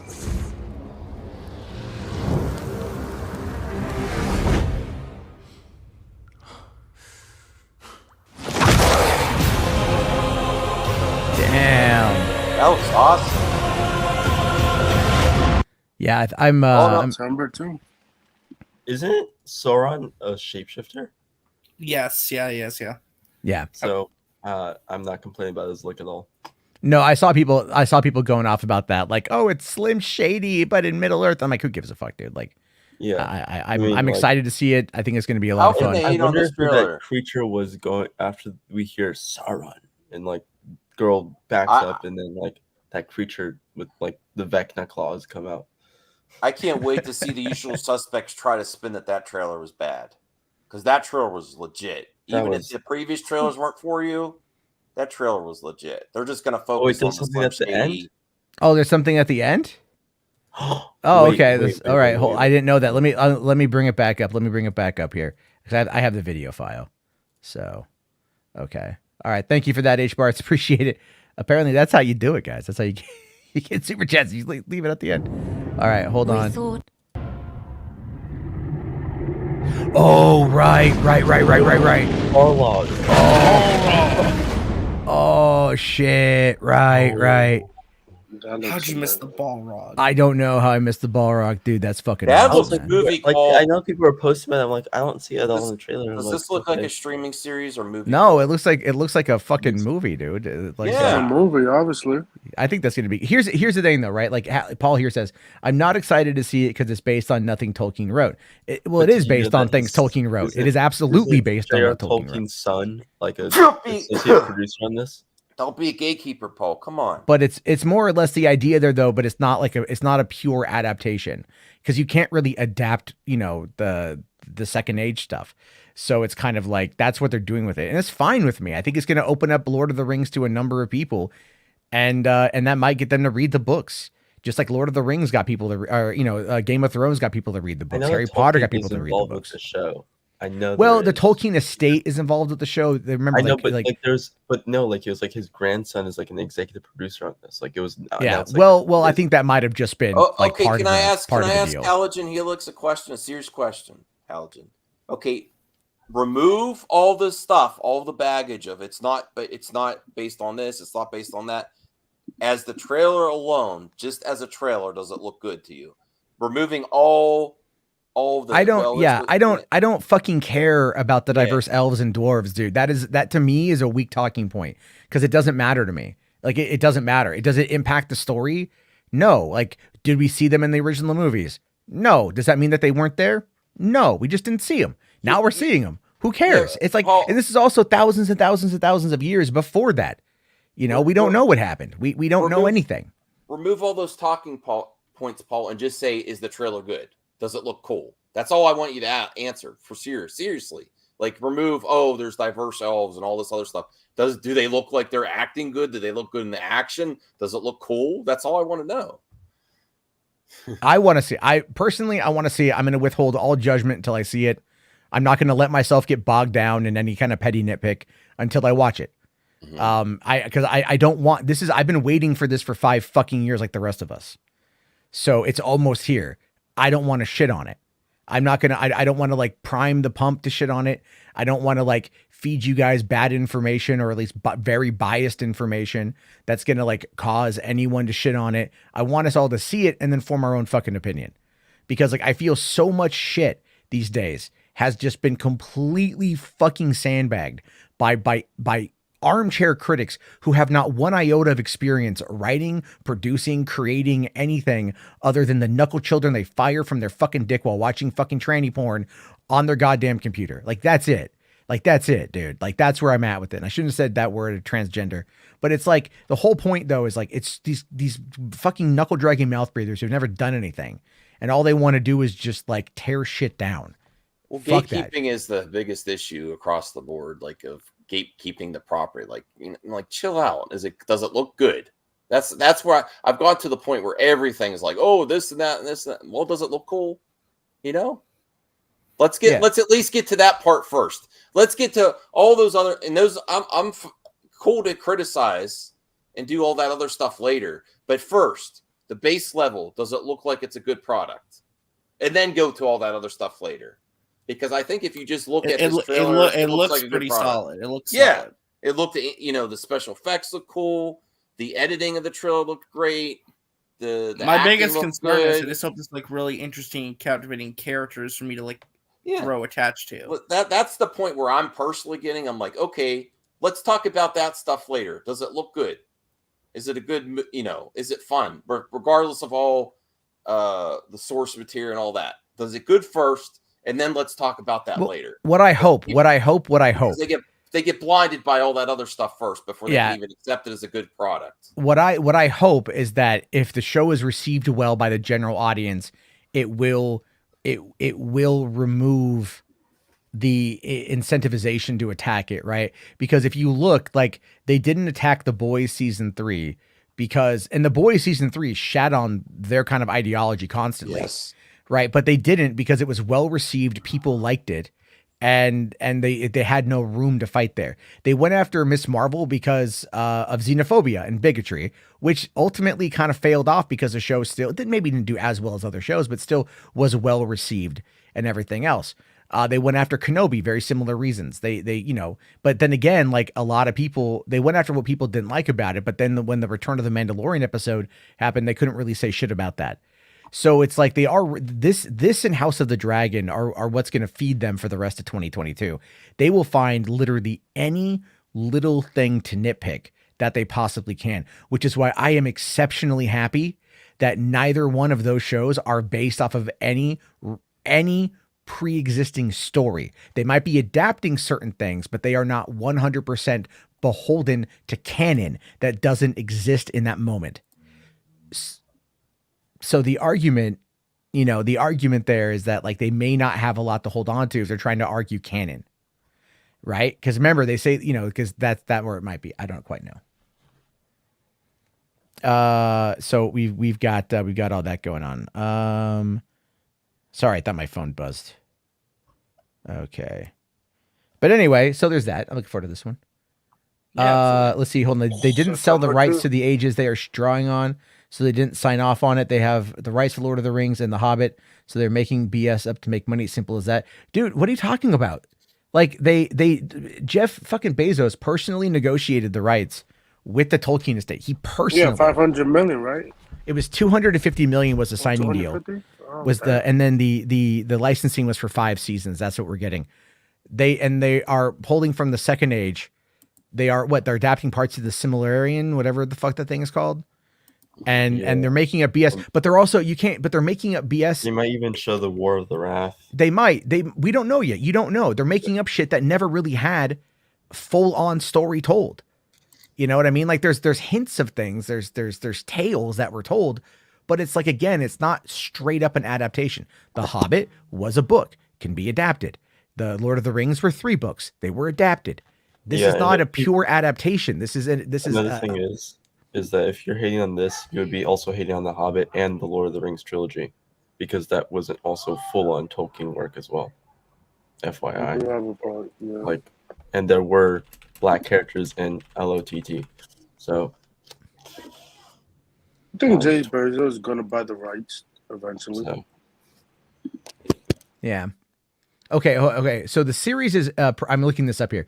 The series is primarily based on the appendices of The Lord of the Rings, which include discussions of the Second Age and features a large cast from around the world. For legal reasons, it's not a direct continuation of Lord of the Rings or the Hobbit film trilogies, but the production intended to evoke the films with similar production design and younger versions of characters who appear in them. So it's not the similar, I can never pronounce that fucking word, but it is pulling from the appendices of the Lord of the Rings. So characters and stories that are referenced in there that are brought up. That's perfectly fine to adapt from. So if they're not pulling from the other book, they're still pulling from things that Tolkien wrote, but they're pulling from characters and ideas and situations that he had talked about in the appendices. Sure, it's not the best. It's not the best thing they could do probably, but you're talking about like something that's as sacred as Lord of the Rings. Like if it was another adaptation, right? Okay. Well, here's the other thing. Look at Shadow of Mordor and Shadow of War, right? No one bitches about those not being written by Tolkien. That's true. Right. And those are pretty well received games. I mean, like they're fun. I love both of those. Like no one really gives a fuck. Right. Like again, this concept, I like canon. I like things that are beholden to canon, but you also have to look at the context of how things can be beholden to canon. Whereas if it's something that's just taking an adaptation of an idea and they're trying to run with it, like look at House of the Dragon. Sure. Fucking Tolkien or George R. R. Martin was involved in the creation of the show, but guess what? It's not based on any pre-existing works that he did. So it's like pulling from ideas that he had brought up in the books that he had written, and they're going back and they're telling a story to tie it into it. With the sign off of Martin, here you've got the Tolkien estate has signed off, and then but if there's always that argument though. Well, like whoever's in charge of it now doesn't actually give a fuck, just wanted to take the money. Blah blah blah blah blah blah blah blah blah. There was a Tolkien scholar that apparently had was on the show, but then quit the show, and there's stuff about that. How about people have been looking to attack the series for years now, but when it was first announced 5 years ago, everyone was excited for it. So what happened? What happened in the last couple years that has been priming people to get so goddamn pissy over something they haven't seen? And again, if you're upset that it's not pulling from, whatever Tolkien wrote, look at what was, were you protesting the Fellowship of the Ring in 2001 because Tom fucking Bombadil wasn't in it? Were you protesting Return of the King because Aragorn went and got the ghosts to help fight the fucking army versus going up the river and getting the armies of men to fight back against Sauron and the orcs and shit? I mean, there always are going to be changes. There are always going to be these alterations and adaptations. And so, but if the core theme and the core elements that they were going for are there, then we're okay. And looking at this trailer, it's like, it looks okay. It looks like some pretty good ass. Dude, Balrog looked fucking awesome. Yeah. It looks fucking cool. There's money behind it. It's not some cheap BBC ass remake and shit. There's actual money, and they took time, and they really spent a lot of time and a lot of money to do this as best as they possibly could. And I think we I don't even want to say fans, as just as enjoyers of entertainment, have to give them the benefit of the fucking doubt, because you yourself have not, with your own 2 eyes, watched the content of how it's presented. That's what I'm talking about here. That's what I'm talking about. It's maybe it's time to just just kind of maybe realize that I got maybe a little bit of a thing here. I'm jumping to conclusions and maybe not do it. Wait until the first episode of something comes out. Geez. You're talking about the adaptation. Okay, listen, you have a time allotment here, right? A television show is a television show. People don't realize that. All right. Look at what's happened with Obi-Wan and Kenobi. Kenobi and Book of Boba Fett. Those were shows that should have been longer and been treated like television rather than a 6-hour movie. That was a fundamental flaw on how those shows ended up coming out. Eric Kripke, the showrunner of The Boys, called this out very well. 8 episodes, how they broke down season 3 of The Boys was very well paced, very well put together, and it was very well accepted by fans who are loving it. It was actually, I think, number 3 in the overall minutes watched recently, that report that came out. It was like Stranger Things, The Umbrella Academy, and The Boys, right? Or maybe Umbrella Academy, it doesn't matter. But either way, it was up there. And again, Kripke said, focus on making entertainment, focus on making a television show. This is what they're doing. This is what happens. Paul, if it's entertaining, people aren't going to care about the stuff you're bringing up. If it's entertaining, that helps a lot with that. No, hold on here. Right? It's not that it's serious. It's a show. No need to defend it. No. It's not. I'm not defending the fucking show. I haven't seen the show yet. What I'm talking about is defending the concept of actually watching something before you run your fucking mouth over it. Right? Like, look, I might have fucking torn Ghostbusters 2016 to absolute utter dog shit for months, but you know what I did? I still went on preview night and I went in there at, like fingers crossed and going, please don't suck, please don't suck, please don't suck. And I tried to fucking like the movie. There's a difference in wanting to see something be good and wanting to enjoy something versus just shitting on it and then going like, well, it's not going to live up to these expectations that I've already preconceived built in my mind. That in no way will be met because I've already established to shit on this thing going into it. That's what I'm talking about. And I like you, Paul, but I think you've already had a preconceived notion in your head that this is going to fucking suck.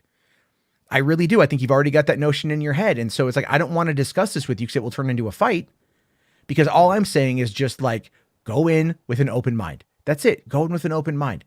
That's all any of us can do in watching a show or a movie. That's it. And some things don't track the first time you watch it.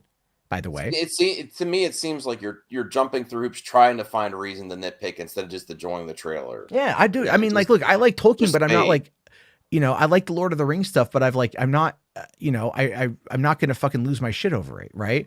Like certain things and certain adaptations have pissed me off. Like The Last Jedi has so many things that piss me off, but I still try to find things to like about it. I still want to like the movie regardless of my distaste for it, even all these years later.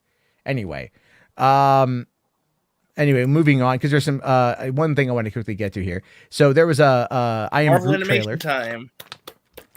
I'm probably gonna head out. It took forever. Yeah. Sorry. No, Max, watch this trailer first. Yeah, I got the trailer. It's only a minute long. I got this right here. How much is Vin Diesel getting after this? I'll head out. I don't know, because I didn't watch this yet either. That's cool. I Am Groot.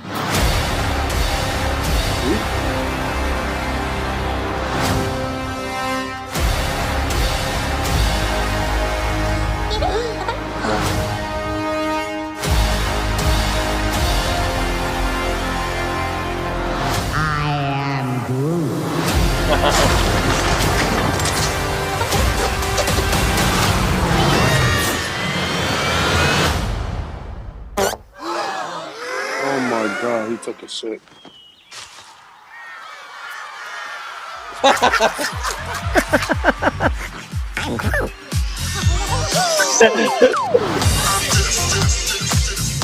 am Groot. I am Groot. I am Groot.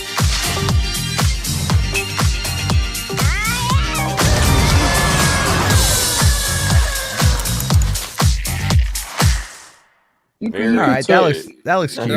They're already making 5 new shorts coming out later next year. That's going to be, they've done 5 right now. They're finishing up the other 5, and then they're working on season 2. Very cute. But if I had a kid or a niece or nephew that was younger, and they just kept saying that constantly, it would end its cuteness.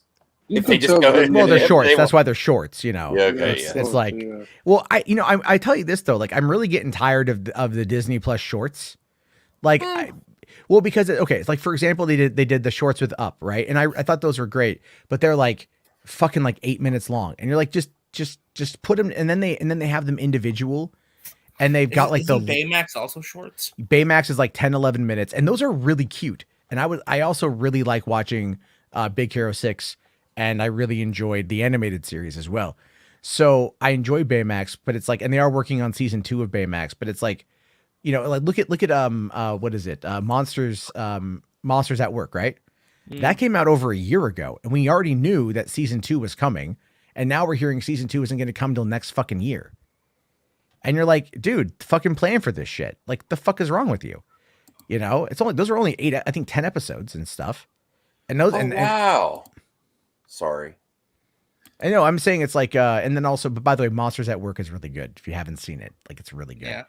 Which You're gonna laugh at me. I didn't know that was his daughter.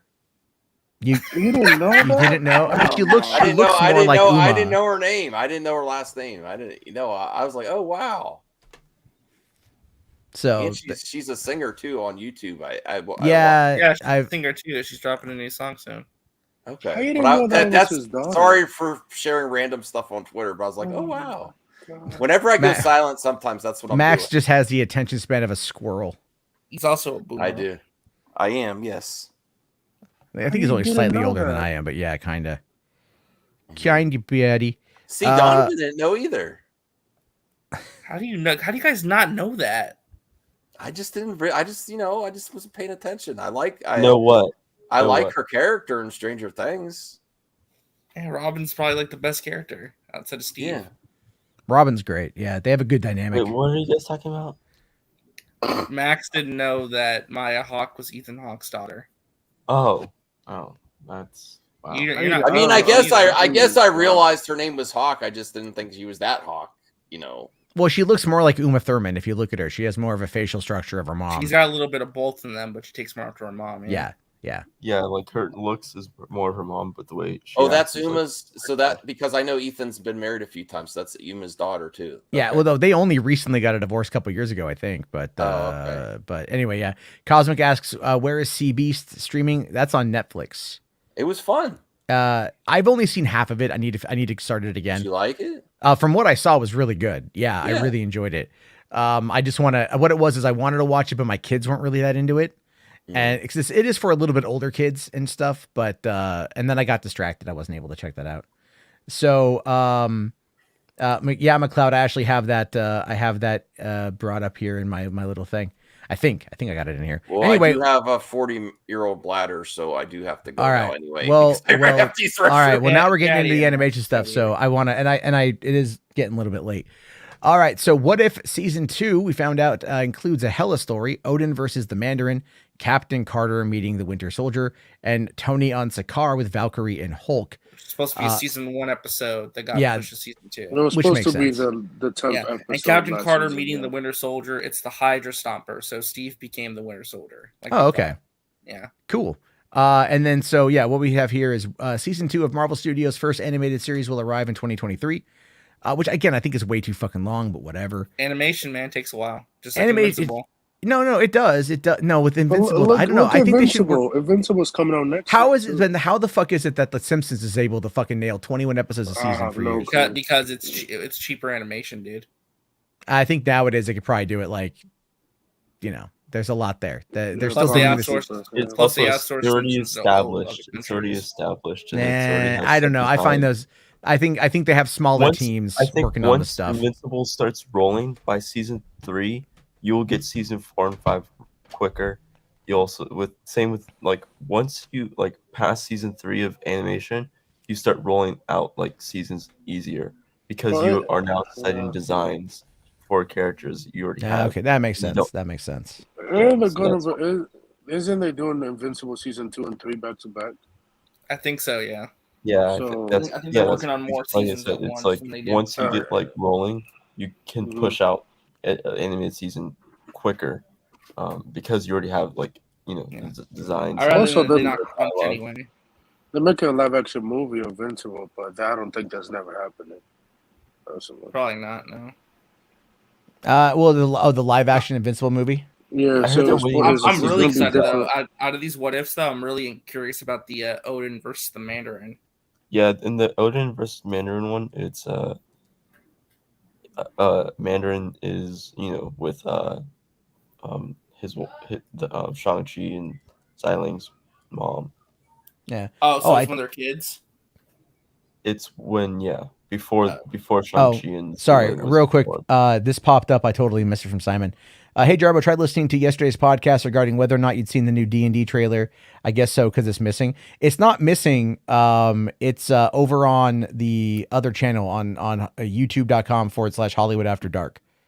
That's where the archives go. You can, if you are subscribed to the channel, to this channel, and you have the notifications turned on, you'll get the link to listen to the show. I only unlist the episode. So, but it's still there and you can still listen to it. So if you just subscribe and you have the notification bell turned on, you get the link to it. So you can still check it out. But otherwise, it's just the archive is over there. I'm doing that for algorithmic reasons. I can explain at a later date, but I just totally skipped this one. I'm really sorry, buddy. Thank you very much. And then as for like, I don't really accept a lot of DM requests on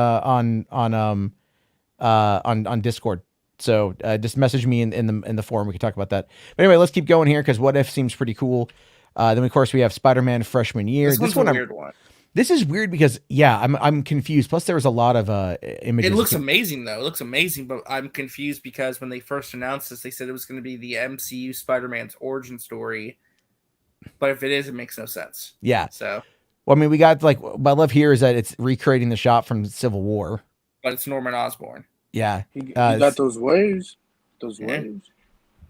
So that looks pretty good. The animation is not what I expected it to be, but it does feel very comic booky. I love it. It's remind me from the comics. Like that's what I like about it. Yeah. Well, again, I heard someone. It makes no sense. Is this from the 838 universe? Is that what I believe? No, that's not true. No, We're not going back to 838 at least right now. Not for now at least. I just like again, all I'll say about 838 is I want Doctor Strange to hook up with the girl from thank you, I blanked on the name. With Claire from 838. I just want that. They should have been able to smash. I'm just saying that's my hope. That's my goal. Christine Palmer. Christine, Claire. that's it. Christine. I'm fucking getting tired, dude. Claire. I don't know. I was like Christine Palmer. Thank you. Yeah. Claire's from Jurassic World. Okay. Well, now we're just mixing everything up. But all right, we got this image here. It looks pretty good. Multiverse. There we go. New homemade suit. New homemade suit. You see how it is though? It's like a what if scenario. Like what if Norman Osborn mentored Peter and found Peter first before Tony did, or instead of Tony, which makes no sense because like No Way Home established that Oscorp didn't exist yet. Yeah, but they didn't say that Norman exists in the universe though. So you could. But if this is the MC Spider-Man's origin, how does this make sense? Hold on. Let me take a look here real quick. Because I have the Marvel.com. They've got a their description even says in the MCU, how does Peter Parker become Spider-Man in the MCU? Yeah, so it says here, yes, your Spidey senses are tingling, and more Spider-Man is swimming this way with Spider-Man freshman year coming in 2024. The animated series follows Peter Parker on his way to becoming Spider-Man in the MCU, starting with his freshman year of high school. Peter's journey in the series will be unlike anything we've seen, in a style that celebrates the character's early comic book roots. The show will have a cast of characters and like a new Spider-Man suit for the series. And there's still more Spidey where that came from during the panel. Season 2 was announced, and that will be called Spider-Man Sophomore Year. Isn't that Homecoming now? So what was the point? Well, Homecoming, he was a sophomore, I think. So basically, what it is or that, junior okay, or something. so But they clarified this takes place before Civil War. Yeah, and then sophomore year will be taking place, But again, it doesn't. But it doesn't make it. This still doesn't make any sense. You have to let it take time on that one. You have to let it. But no, it doesn't make any sense because, like, again, they established Oscorp didn't exist, and you can scroll through the other images. Certain characters he never met until after Civil War. Let's see. Well, here's a design for Peter. Looks a bit like Tom Holland, although I don't think Tom Holland is going to be voicing the character. I hope he does, though. He's too expensive, RJ. He's too expensive. Hudson Thames again. What? He's too expensive? Hudson Thames. From What If? Yeah. From What If? Yeah. That makes sense. So we got him looking here, and then we've got these suits. The suits, which here. Makes no sense because he never had that suit in the middle until Tony gave it to him. Yeah. So that was his MCU Peter. So then I don't know what the other isn't like. Why does he have the Future Foundation suit as well? Or something that looks like it, yeah. So I don't know what that means. It could just be prototypes that they're working on, or just designs that they have for future. I don't know. And then we got Peter and his friends. Which this makes no sense, but it's cool. It got Amadeus Cho on the far left, the one in the lab coat. You got Lonnie Lincoln, who I think is the football player. The goth girl is Nico Minoru, who's one of the Runaways. She's also a magic user, Doctor Strange. And I think at the very far right, I think that's Harry Osborn on the very far right. Of course it is. That would make sense, looking like the way his dad dresses, but a little bit more, a little bit more stylish. The green too. The green. The green, yeah. And but again, where the hell's Harry been? Where's where's Nico Minoru been? If you knew them in freshman year, is that supposed to be Liz Allen? Between Nico, I think so. I think so. But again, I don't know who the other chick is between Liz and Harry. The one with the striped shirt on the left. Yeah, I don't know who she is. Yeah, this. Again, these are just designs. You know, it comes out literally in like almost 2 years. I'm just saying I have a lot of questions. That's all. Yeah. Well, I think we'll get more by then, but it does get more interesting when you look like this image here. Doctor Strange. Yeah, Doctor Strange, and then was it Nomoru? What's her name? Nico. And something is coming up that way. Well, if she's a magic user, so is Strange. And then we got the more of a classic look for Strange. He looks great. He looks awesome. Here's my thing though: is Benedict Cumberbatch going to voice him? Yeah, I really hope so. But also, I thought that Doctor Strange and Spider-Man didn't meet until Infinity War. Yeah, that's true. Yeah, we're using our made up names. Yeah, I know. I don't know. I don't think this is going to be the. I think it's more of like where Spider-Man and Doctor Strange hasn't meet, but it's would have like Peter Parker met Doctor Strange. Seen Doctor Strange before, so, but he doesn't know. I mean, I guess that could work. I don't know. This is just where it gets really weird. But then again, you have so much weird stuff going on with. He doesn't even know what's Doc Ock. He doesn't know who Doc Ock in No Way Home, so I don't know how. The canon is weird. Yeah, I mean it is. It is. And we got Charlie Cox is returning as Daredevil. Going crazy. He was going crazy in the stream. Yeah. So this is what I'm interested in, to be honest with you. This awesome. This has me hyped up as fuck.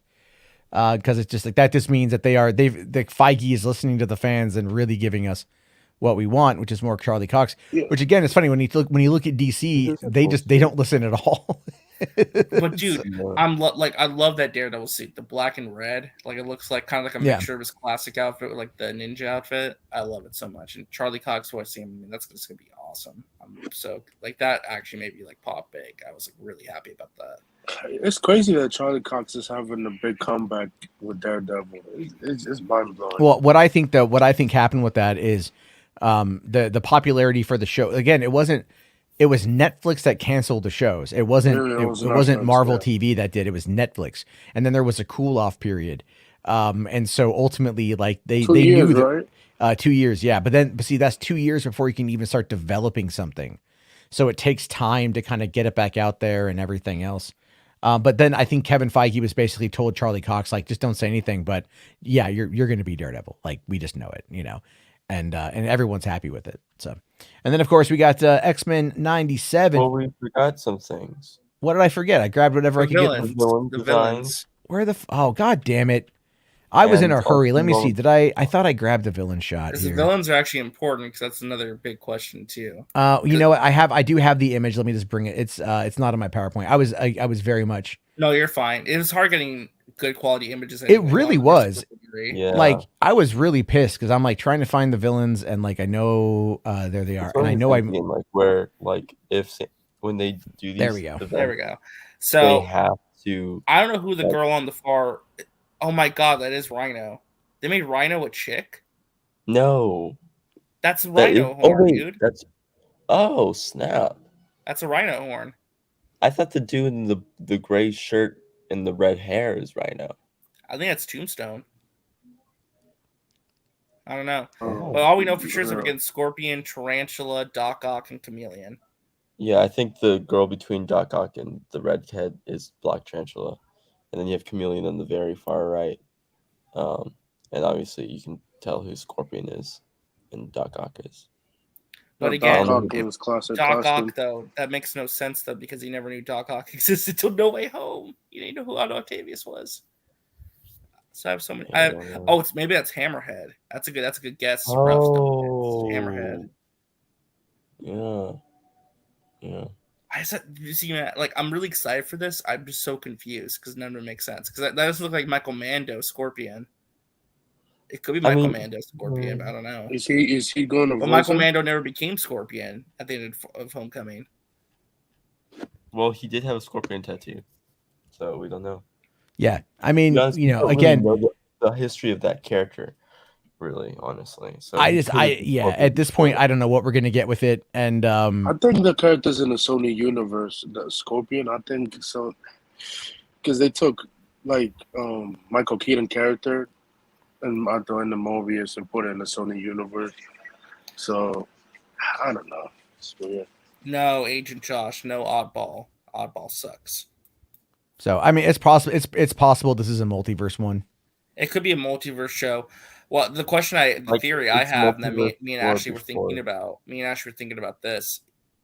Either maybe the spell at the end of No Way Home like changed Spider-Man's history in the MCU, like it rewrote the timeline, like it messed up the timeline, where it's like he has a different history now. Yeah. Or what the Watcher's saying, maybe it's something that King did. King like rewrote some of the MCU's history to where it changed Spider-Man. I hope they don't do that shit after likely season 2. So I really hope. Because remember, this is coming out in 2024. It's a long ways away. So could have happened. Well, and also what's coming out in 2024, I think is going to be another like Spider-Man. No, I think the next Spider-Man's in 2023. Isn't there every Spider-Man movie every 2 years or 3? Right? I think they said for Spider-Man 4 it's going to be a longer break because they're like refiguring out what they want to do with the character. Okay, so, well, I think at this point Marvel's just like they have a lot going on. Yeah. I don't know yet. We're gonna have to wait and see what they say on that one. It's exciting, but it's also kind of frustrating. There's no point because we're kind of just talking in circles on it right now. But we got the X-Men 97 here, which really kind of triggered Grace Randolph a little bit today, from what I can see. She's like really upset about Marvel and the X-Men. Yeah, it's kind of weird. Not liking what they're doing. Well, I mean, she was like, you see how like she talked about Kevin Feige. She's like, Kevin Feige gets this like hyper fixation on this cartoon. I don't know why. And the theme song too. She hates the theme song. I was like, come on, man. Yeah, you hate it. The Watcher says Madam Web set photos. I didn't grab them, man. There was too much today to go into. Like we're already well over. Interesting. There's a yeah. But we got the look here at the crew, and it looks great. Looks very. I mean, a little updated from the 90s. I saw people bitching about Rogue, like they made Rogue look a lot younger. Did they? Yeah, if you look at the Rogue from the original series, and she looks a lot younger. They gave Storm the Mohawk. Yeah, that's fine. That's cool. Looks like hey, you got Jubilee. Jubilee's a big part of that cartoon. She is. She was the audience surrogate character. So, and of course, I mean, Beast was always one of my faves, and then Wolverine as well. Yeah. Right. So I mean, that's going to be great. I love the original. I do need to watch it again. I haven't watched it since it's been on Disney Plus, but like, I need to start sitting down and watching it. Of course, now we've got to look at the some of the some new characters coming in. Well, not new. I mean, Cable and Bishop have always been there, but Nightcrawler. Yeah. Now I'm unfamiliar with who's the one on the left there? Burn I know. Spot. Sunspot. You mean Sunspot? Is it Sunspot or Sunspot? And isn't one of them Morph? Morph is next to him. And then who's on like the one in between Bishop and Nightcrawler? I can't remember his name. Damn it. Sunspot is the one on the we said that. Yeah. You think Deadpool is gonna be in this team? Probably not. He debuted in the 90s. He could. Oh, Forge. They say it's Forge. Forge. Thank you. Right.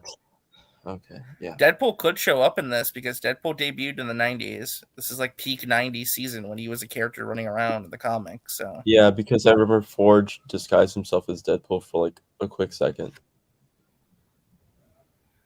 Huh. Oh, well, I mean, yeah. And this is coming out in the fall of 2023. Yeah. Yeah. Cool. Let's go on Animation. We've got Magneto. This is his New Mutants. When he was the leader of the New Mutants, he wore that costume, and people was complaining about this. Yeah, people don't like this, but this is like right from the '90s comics and the comics of the era. He's going to be leading the X-Men because obviously Charles Xavier is off in space. So, hold on here. DC anime 2023 movies is better than Marvel anime. What a joke! Well, it's not anime. This isn't anime. For one, you gotta distinguish what it is, and two, have you seen the reviews for the leaked out Green Lantern? Like, Beware My Power, whatever the fuck it's called. Oh, everybody! Oh, it looks like shit. This is at least based like you could tell. This is definitely a Snyder bot, but anyway, I think that looks pretty cool. And then we got the villains here. So I only know two of them. I know Mr. Sinister and Emma Frost. The other ones and Sebastian Shaw. You know Sebastian Shaw. Oh, Sebastian Shaw. Yeah, Sebastian Shaw. Yeah. The other two, and that's I don't know. Calypso, I believe. And Val Cooper or something. And then some. Yeah, they did say Mr. Sinister is the main villain of the season, though. So many Vals in the Marvel universe.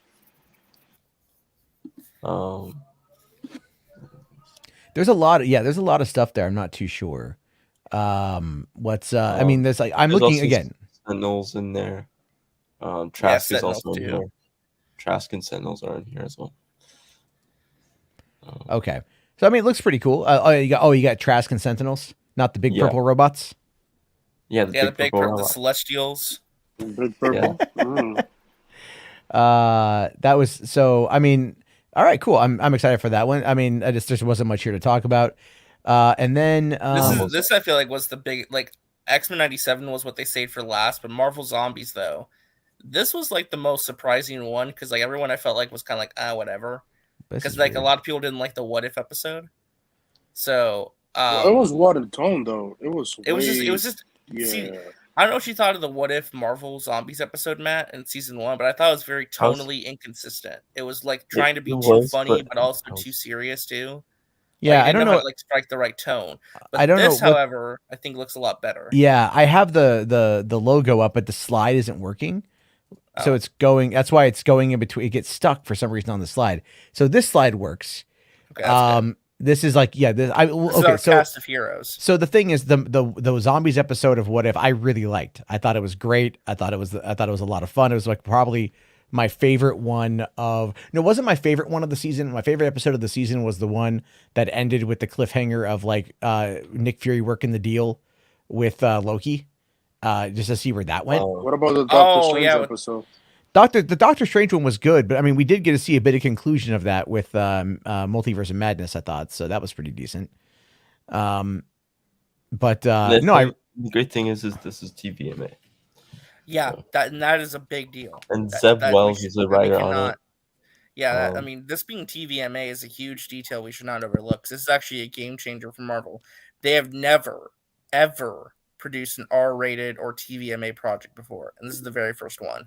Well, I mean, Daredevil, Jessica Jones, Iron Fist. I'm talking about Marvel Studios. Marvel Television, though, but it was still under Marvel, so that's why. I'm talking about like proper Marvel Studios. Sure. But that was also because they didn't have Fox our 20th Century Studios to produce to distribute through, so they have a bit more things there. And they promise a lot of guts and violence. This. Moisture for $5, man. Thank you. Says, say what you will about Chapek. He's allowing what Iger didn't. R-rated content on Disney Plus. No. This shit predates fucking. This shit predates Chapek, dude. This was always the plan. Iger wanted to have Disney Plus and Hulu be a variety of content of all ratings, and then ultimately to merge into one app. Yeah. Like eventually, it was going to have the Hulu content migrate itself into Disney Plus because it's all part of the plan. I didn't grab that's still happening. Well, yeah, I do, because even today I saw an article. I didn't grab the headline for it because there's already a lot going on, but it was Disney Plus is looking to secure the streaming rights to Doctor Who. Yeah, for the upcoming season of Away. And so it's like that's pretty big, right? Because remember, they also spent a lot of money to put the Kardashians on Hulu, and Hulu isn't available in other countries. Right. So it's like, I think that's the whole combining factor of it, right? You get Star with connected into Disney Plus and other areas. So the idea ultimately is to merge everything into one app. So having the R-rated content for adults is going to be something people are interested in. And yeah, I'm curious to see what's going to happen here. But yeah, Chapek, like if he lets it keep going, then let it do it. But the problem with Chapek though is Chapek is more money minded than Iger was. Iger just made creative decisions. Chapek will be like, if it's not making money for the parks, then I don't care. You know, that's kind of the thing. Is like Chapek's here right now, but I don't think he should get the credit for it. That's my take.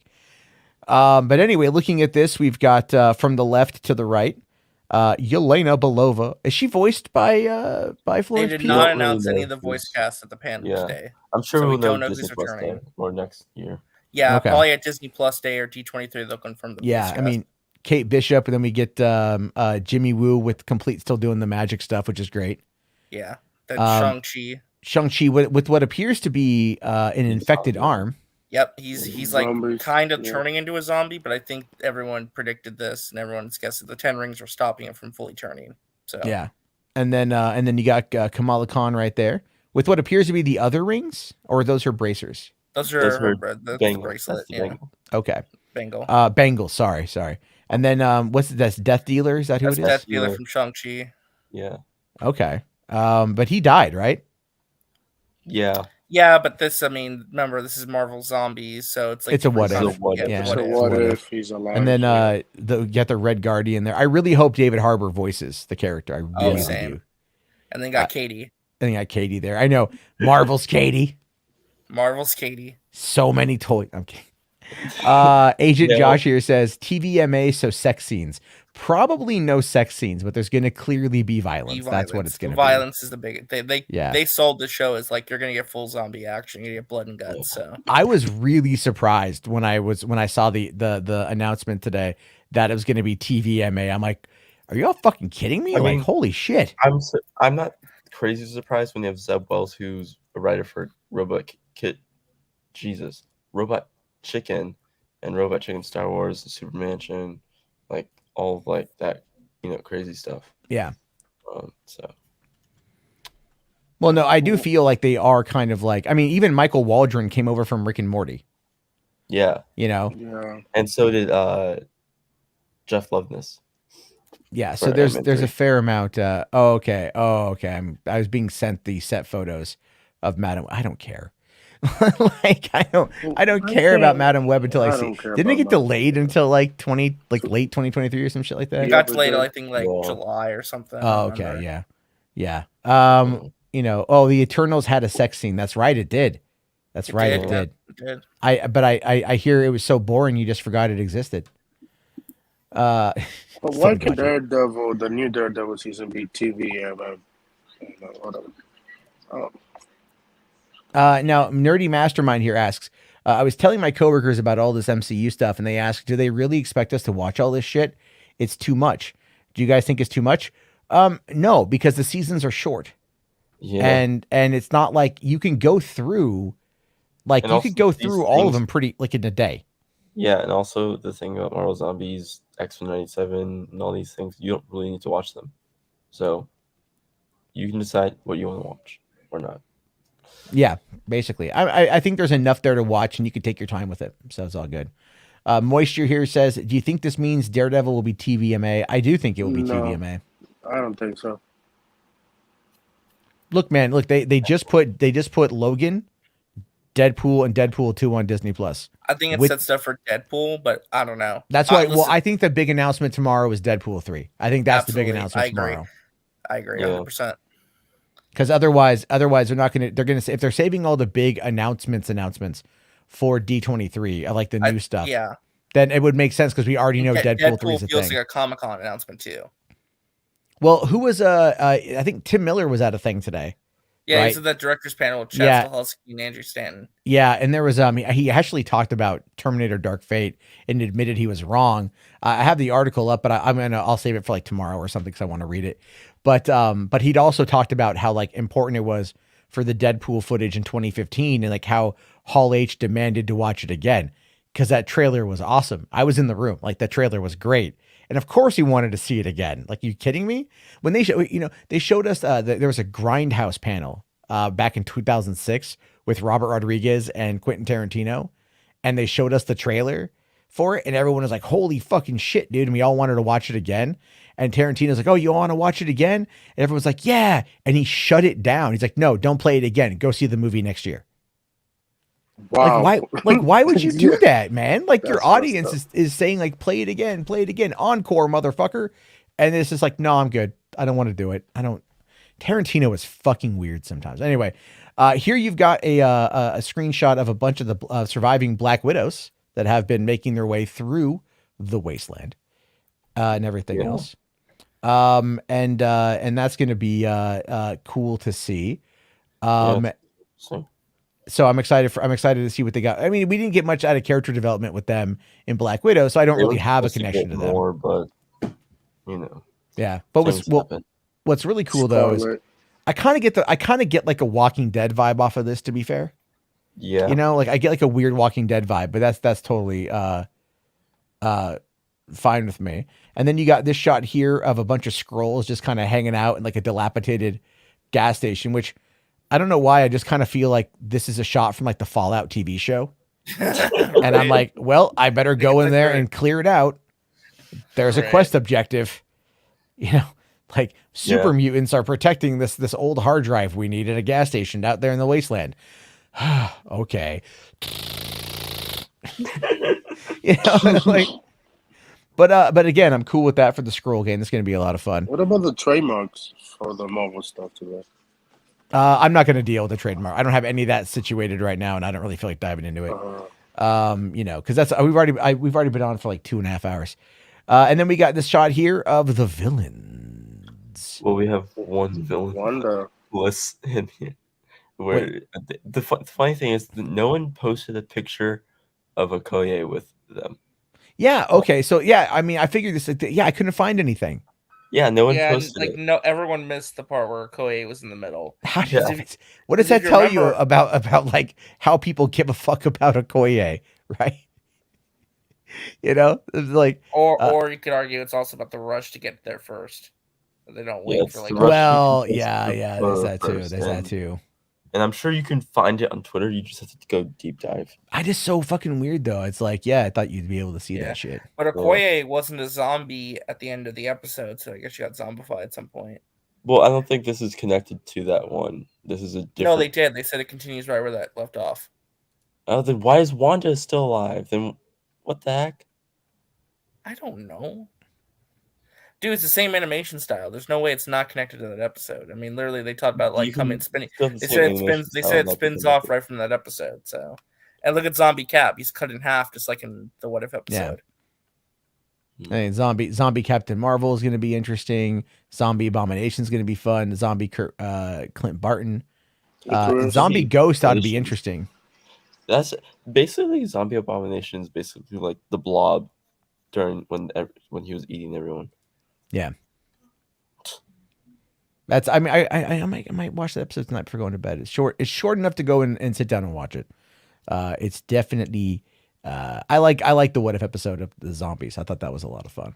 I think What If was a lot of fun too. I think it had a good setup for the ending, to kind of like how it set up an arc where the last couple episodes I thought was really strong. Well, and I think the Captain Carter episode was really good too. I do. But that's all we got for this. This episode of the show. There was a super chat that I missed there. It's so weird how we got no one took pictures during the What If trailer, but everyone took pictures during everything else.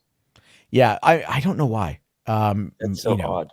Maybe but anyway, here, Reed for $6, thanks buddy, says no worries, can we check out that Ghost Files clip after the stream? I mean, no, it's almost midnight, man. I just like, it's again, I get so many copyright claims, like BuzzFeed is not what I want to fuck with. I just, I gotta just find time to do an after dark stream, or after dark stream, but, we'll set it up soon. I promise. I know I've been slacking on it. I'm sorry. There's just been a lot going on. What did I get? I forgot the Zombie Eternal. Is that what it was? Is that what that was? Zombie Eternal? Icarus is like a half. Oh zombie. Yeah, and Icarus. Yeah, Icarus and the Eternals will be in this too. Zombie. Wait, did I fuck up that? I must have done this so fast I forgot the image. I sent it, but I was trying. For me, what it was is like trying to get the it was trying to get all the fucking Spider-Man freshman year photos. So that was my thing. Let me see if I got if I should have it. And Eric Voss posted the Okoye one too. So okay. There we go. This is here's Icarus. Here's Icarus. He's like half zombie. But again, though, isn't he an android? So he's not really. He's a biological android. Someone explained it to me, so he can still be a zombie. Sure. Yeah. I don't fucking know. Why not? You know what? Why not? We'll just we'll just have some fun. There we go. Okay. All right. Yeah. Eric Voss, new rock stars. I shit on them all the time, but you got to give it up to Eric Voss for actually being able to get the thing. There we go. They're actually good quality too. Well, this is really good quality. I just can't with all the people who bring these fucking these massive powerful cameras to Comic-Con, everyone still just pulls out their fucking phone. Yeah, and it's like, well, listen, phones are getting better with cameras too. I mean, I got an iPhone 13 Pro Max, and that camera's gorgeous. Oh no, the camera's gorgeous, but still, low light photography is still very difficult for these cameras, even with the processors. So, I mean, one of the reasons why the cameras on the phones do as well as they do is because of the image processing. It's like the algorithm that they've been able to make for those cameras do wonderful jobs. But yeah, I mean, either way, I'm hoping somebody is streaming from inside Hall H tomorrow, but I don't think they'll be able to. I don't think so. I mean, even the animation panel had to go to a live blog. It was a great live blog, but still, nobody was actually streaming inside there. Well, part of the problem though with that is what you've got is the lack of cell service that you're able to get inside there. Like you might be able to send out some tweets or like log in to be able to do something, but video streaming is just. They also tell you not to stream. They'll tell you don't stream, and you're like, dude, fuck off, man. Like, just tell them, just let them, just do it. So, anyway, let's see. New Rockstars is awesome. I mean, I think they're a little clicky at times, although their new thumbnail design is very meme worthy. I'll say that. Oh yeah, it is. Does he know? Yeah, does he? That's a great one.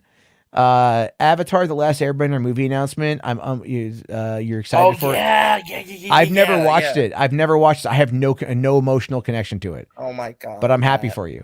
What? I mean, well, okay. I've seen the movie. I'm really excited. I saw the movie. No.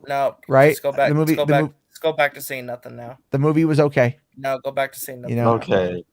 It was God, man. What was it? Dev Patel did a great job. Go back to saying nothing. And as what was he? The Fire Nation? What was his name? Please go back to saying God, nothing. and what about it was it Aang or Ung? How'd they pronounce it? Which one was it? It was Ung, wasn't it? They pronounced it Ung. Please go back to saying right. nothing. I'm just asking. It's like because that's like the traditional pronunciation of it. It's it was it was bastardized by the West, but it was traditionally I was watching interviews with M. Night Shyamalan. He was like all up in the lore, man. Knew what he was doing. Best movie of 2010 was Last Airbender. $70 million opening weekend. That was pretty big for 2010. It's one of the worst movies ever made. All right. I watched. Now I hope Henry Cavill and Zack Snyder walk out on stage tomorrow so you get rocks pelted at you. Oh my gosh. Tomorrow's the big day, Matt. You ready before we sign off? Yeah, I know, man. So let me talk about my predictions for tomorrow. All right. Yeah, real quick. Go through that. I'll bring up my predictions for tomorrow. And yes, I was trolling. Reed, I'm usually trolling. Are you gonna predict just DC? Or are you gonna predict Marvel too? Okay. So for Marvel, man, like that's gonna be a bit of a tougher one because like obviously anything could happen. Like I don't think it's gonna be as big as like a lot of us are for sure. Black Panther 2 and She-Hulk trailers. Yeah. Well, and like, what is anything else coming this year from Marvel, or is that the rest of it? The rest of the year is Black Panther 2, She-Hulk, Werewolf by Night. Okay, so like, hopefully we'll get something for Werewolf by Night because it's Michael Giacchino's directorial debut, and I want to see it. Right. So I want to see what they do with that. Well, he never directed anything. Wow. No, that was short films. He's done short films. Yeah, it's his first bigger project. Plus, Giacchino is like probably my favorite composer outside of John Williams. So. I think that man for the Cloverfield Overture all the time. So I think with Marvel, we'll start with that one. I think with Marvel, we'll get again Black Panther, She-Hulk. Maybe like I think the Deadpool announcement. I think Deadpool's almost like a lock. To be I honest, think Deadpool's. I'd be shocked if Deadpool didn't show up. Mahershala Ali, I think, will be there talking about Blade because they're in production for Blade right now. I don't know where. No, they delayed till October. Okay. Oh, they did? I thought they were shooting. Yeah, they were gonna shoot this month, but they delayed till October. Okay, so then I really think he's going to be there to talk about shooting the movie, maybe show off some concept art or whatever. And Concept art would be dope. I want to see concept art. Maybe get some casting on that would be kind of cool. I think they might do an announcement. I don't think Fantastic Four, but they might do some smaller stuff, like maybe some smaller TV shows or something, or something along those lines. I don't know, because their panel is what, like an hour and a half, right? It's Marvel's panel is just 1 hour. It's only from 5 till 6. It's from 5:30. It's from 5 o'clock to 6:30. So okay, so an hour and a half. An hour and a half. Yeah. And then Kevin Smith is on at 7. So yeah. But I think DC's is only an hour. DC's only an hour because they're only bringing 2 movies. They're not even bringing DC League of Super Pets. Nope. Which is super weird because it opens next week. Yeah. Like there are some rumors, just rumors going around. They may show up Blue Beetle tomorrow. Well, maybe. Zolo is there right now. Yes, I think Blue Beetle will probably be there tomorrow. Yeah. Unfinished or no, well, they wrap production. They wrap production. Yeah, like last week or something like that. And he's at Comic-Con right now. He was posting about it on his Instagram today. I took a look through the DC League subreddit. So you get a lot of that. You get a lot of that kind of stuff there. I think for sure, like I said, Black Panther 2, She-Hulk, probably Deadpool 3. That'll be a big surprise. In terms of other things, I mean, maybe another Disney Plus show announcement, maybe some Secret Invasion or the Marvels. Oh yeah. What's going on with the Wakanda Forever show, right, or whatever it's called? The Dora Milaje show. The Dora Milaje. They might give us something with that. Yeah. DC. I mean, I don't know. DC's like the wild card. I feel. Yeah, like. I mean, don't get me wrong. Hard to predict. Like I'm excited. It's for sure Black Adam stuff, like stills and like probably more like plot details. And then Shazam 2 teaser. I think we're getting a full trailer for Shazam 2. The movie's been done for a long time. It's been done for a long time. And they were getting new trailers tomorrow for both. They're gonna. I'm hoping. What I'm hoping is we get a story trailer for Black Adam. Because I really feel like, I know we always argue over this, but I really feel it's like, look, the character is not known to the general public. And that is a character that The Rock has to sell. Now, and I'll just tell you this. So I was going to do a TikTok about this today, but I got distracted. I was at Walmart and I'm looking through their DVDs and they have the Dwayne Johnson collection. Right. And I'm like, oh, I wonder what movies are here. And I look at it and it's, what was it? It was Pain and Gain. It was G.I. Joe Retaliation. And it was like 2 other ones that just were like not very good. Right. And the guy there I know who works in electronics was walking by as I was looking at that. And I'm like, I was kind of laughing at it. And he just goes, a couple of years ago, we had an entire section dedicated to Dwayne Johnson. Like we had an entire like little section full of his movies and everything else. Wow. But I'm like, if this is your Dwayne Johnson collection of like his lower tier movies, you have to kind of look at that, I think, as just like, this is what the general audience is going to know him for. Well, they might know who he is. That electrifying persona doesn't always translate over to these movies. That being said, if he can come out tomorrow and they'll rock it, I have a feeling they'll put on a very interesting presentation. I'm going to message my friend who's there right now, and I'm going to ask her to get like some video footage of the display, because they're going to have I guarantee you they're going to do a nice display. I'll ask her to get that so I can maybe get some pictures in the morning. I'll have her text them to me or something like that. And then I'll offer to buy her a burrito the next time I see her. But I think, we'll get Black Panther, Black Adam. We'll see that. The cast will come out, and we'll get to know more about them, and then they'll give us a story trailer at some point. Maybe even like an official JSA spinoff announcement. Maybe. You know, Because I know I that, think like, Before I the think movie come out, they're gonna do that. yeah, they usually like. I mean, Black Panther 2 has a spin-off of characters that we don't really know yet. yeah. Well, they're also I mean they're also building up JSA. So Yeah, I guess. hold on here. Dat Dude Vince for $2 says you should update your Amazon wish list. Well, when you say it like that, buddy, abso-fucking-lutely. Let me go and look through. But thank you. But yeah, I think they might do JSA thing. Give us a tease on that. But then again, who would the JSA fight? What would be their big bad? it would probably be or ISA. Well, What's the ISA? Well, no, Sabak is the Black Adam villain, so they're not going to do Sabak again for the JSA movie or show. It's probably most likely a movie, so probably ISA or like something like that. Like How was Jay Garrick was in a movie? I don't know why. Well, okay, so here's a reason why I think they might announce like either Black Adam 2 or JSA or something along those lines, because they're going to want to build hype. Again, it's that concept of like building hype for something before it comes out. Like, oh, okay, if they're working on another one, then it's easier for the general audience to then go, okay, we're going to get more down the road. I feel more comfortable spending my money to go and see this. Right. But yeah, I mean, do I think we're going to get a Henry Cavill thing? That would be cool, but I don't think it's going to be. I don't think it's going to be in person. I just don't. If it's anything, it's going to be virtual. And I say that not because he was supposedly filming today in the UK. What I think though is because look, this is The Rock's show, right? This is The Rock. Not the first time he's been at Comic-Con. Also, he has to convince everybody like Black Adam is the premier event. You got to care about this. Yeah, he's got to care. So that's got to be him who sells it. Like that's the whole thing. It's like when you think of The Rock, you don't think of his co-stars generally speaking. Like people weren't going to go see fucking Jungle Cruise for Emily Blunt. She was good in the role, but it's like still, right? Or Jesse Plemons as the bad guy, who I like, but that was a terrible character. And such an odd character for him. It was what? Such an odd character for him. It was as like a German prince or whatever, Yeah.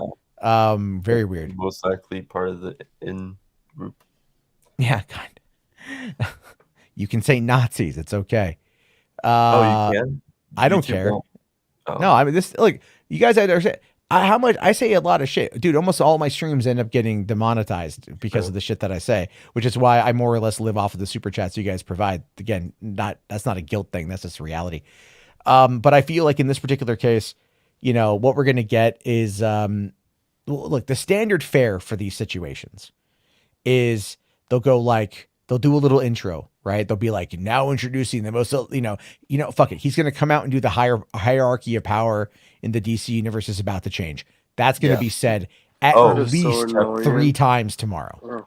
Oh, right. Definitely. But they're gonna start with that, right? The most electrifying man, of entertainment. Yeah, no, they're gonna say that. They're gonna say that, and he's gonna come out and he's gonna, the hierarchy of power, the DC universe is about to change, and then like there's gonna be a whole bunch of like. Does it come out to his rap song? Probably not, but I guarantee you there's gonna be like lightning bolts everywhere, and there's gonna be a lot of like. No, I'm not making this up. He's gonna come out like a t-shirt launcher, shoot some t-shirts at the crowd. I don't know what's going to happen, but it's like, but if Henry Cavill shows up, Matt. No, it's not. It's just, I mean, do you okay. I mean, on a realistic level, do you think that Cavill is going to show up? Yes. You really think Cavill's going to show up? I think he will. Yeah. Why do you think that? I'm curious. I think that there's just a bit too much smoke, and when there's too much smoke, there's fire. But where's the smoke coming from? I think it's the Deadline thing. I can't see an outlet like Deadline throwing that in if they really didn't think there was some kind of buzz. Well, I mean, Deadline has Deadline been right before? Deadline's one of the most respectable trades in the business. Well, I don't know if I call it respectable. A lot of people out there really seem to hate it. A lot of people, well, I should say, because of the way it's Deadline's business practices that people out there really hate. Like if a scoop gets broken by somebody else, they won't credit. But they just said, I mean, look, there's been no other outlet has reported that Henry Cavill might be showing up, right? Like no other outlet has talked about it. Well, it doesn't show up physically. Deadline has on video. like the thing is, like, it's on Deadline and Justin Kroll. They did get the whole Chris Evans is returning thing wrong, and then like for like a while, Justin Kroll didn't write a single Disney exclusive until like recently.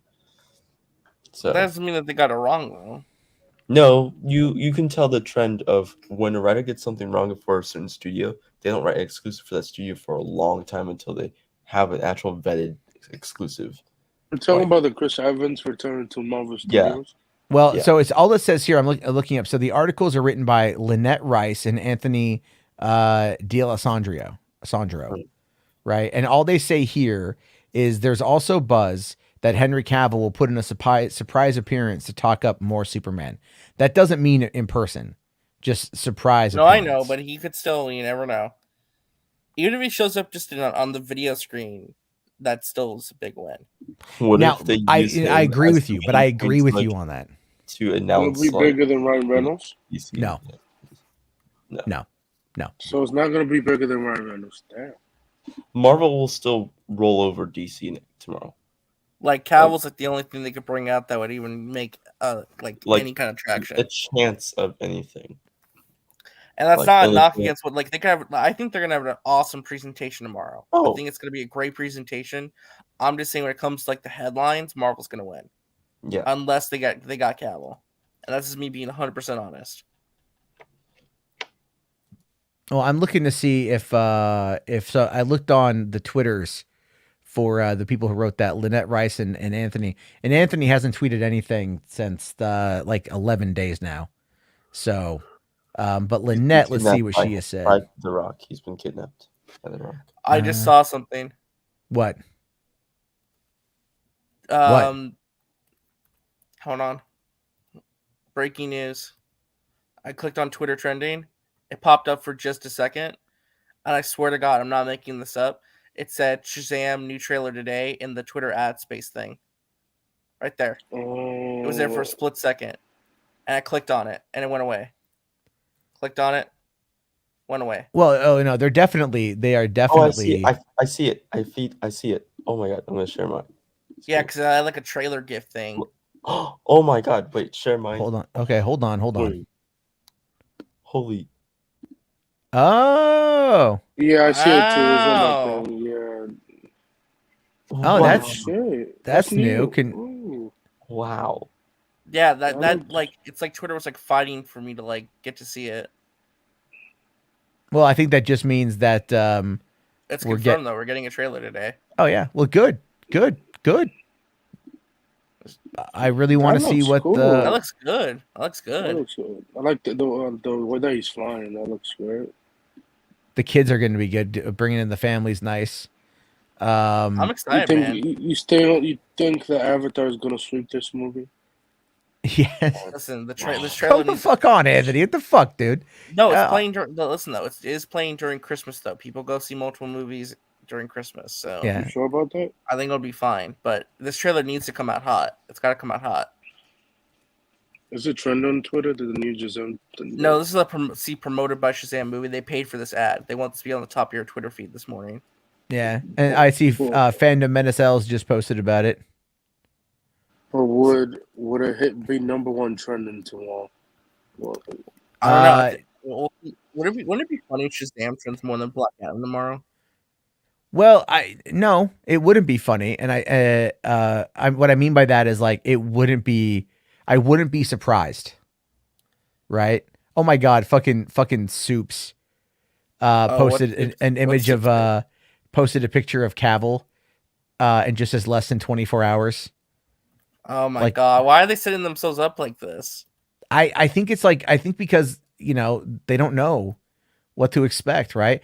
He's running this gamut, dude. I saw this like. What was it? Warner Brothers, somewhere, one of their Latin channels, whatever it is, had like done like this candle gift sort of thing. Oh, like summoning Cavill, Cavill, and then Soups did the exact same thing. Dude, like people really want it. This like, I understand. I want to see it happen too. I don't know. I really hope it happens for everybody because I understand it's gonna be very heartbreaking if it doesn't happen. Yeah. And it's not even like me, like just trying to like keep the peace. I'm just being genuinely serious. It is going to break a lot of people's hearts if he's not there. If it doesn't, they say he's a walking out. Well, I'll put it to you like this. I think to a lot of people, if Cavill doesn't make an appearance, the whole thing was for nothing. The whole thing. Well, it's really gonna like upset a lot of people, and it's gonna like suck the energy out of the room. Not in Hall H. Well, not in Hall H, but I mean like the conversation's gonna suck the energy out of it. It's gonna suck the energy out of the room until Marvel a couple hours later. Really that's all it is, because it's like, oh, okay, well, it was a standard. Do you know how many fucking times I've been in Hall H and a panel ends and we just go, that was it? Like, that was it? Oh, okay. A lot. Because you go in, you get these preconceived ideas of what's going to be there. And then like you're in the room and it's like, you're there. And then it's over and you're like, that was it? Oh, okay. What's next? I'm not even making that up. I'm not even being facetious. Like literally, because I'm sure. When I would go in, we would go in the morning. We'd get there first, like 9 a.m. We'd walk in the room. There's excitement in the room for that first hour. There's a lot of excitement in that room. Everyone's kind of getting antsy. You're getting your seat. You're getting situated. You're getting your grub on. You're just kind of like settling in for the day.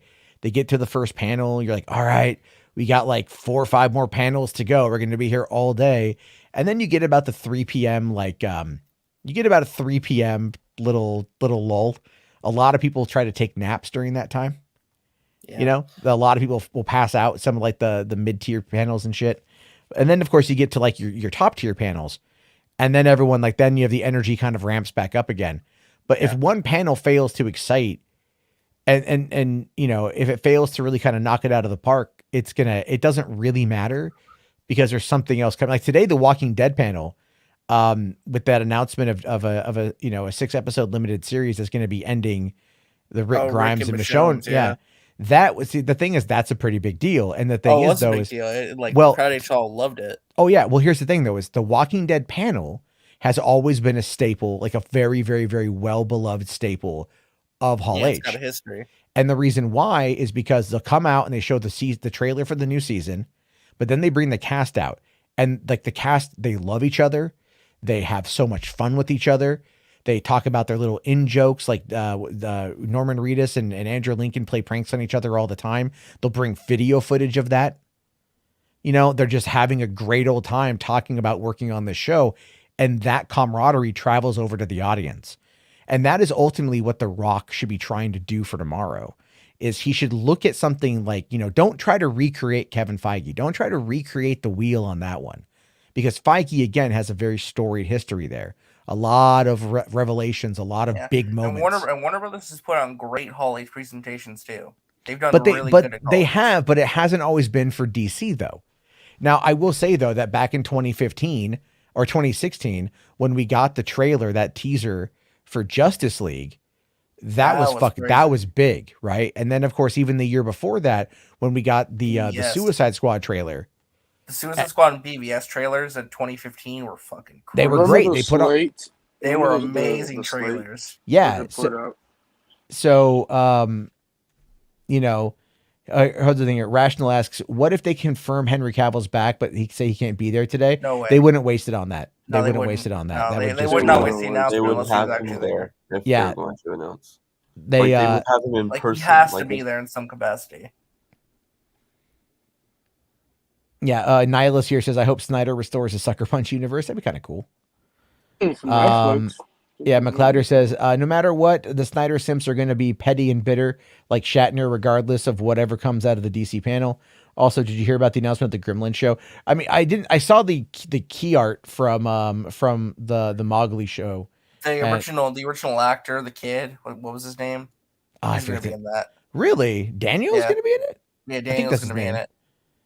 I'm cool with that, man. As for like the Shatner thing, did you guys? I did have the screenshots, but I totally fucked up on that. Shatner had said that Gene Roddenberry would be rolling over in his grave. When did he say that? Today. Oh, really? Yeah, or yesterday. Yeah, I think it was today or yesterday or whatever. But like they were talking to him about current Star Trek, and he's all like, Gene would be rolling over in his grave. Ouch. And people are, McLeod is kind of upset at that. But I think but the thing is though, is it's a yes and no situation, right? Like Gene's been dead for a long time. So the direction he would have taken Star Trek is probably not the direction where it's at right now. That doesn't mean necessarily that he would have hated it, but it is fundamentally different because he's not the person directly behind it. I think I haven't watched Discovery and whatever, but it's like, or I tried watching Picard, but it was not very good. I heard it got better. I've heard I've heard better, worse, whatever. It's just whatever.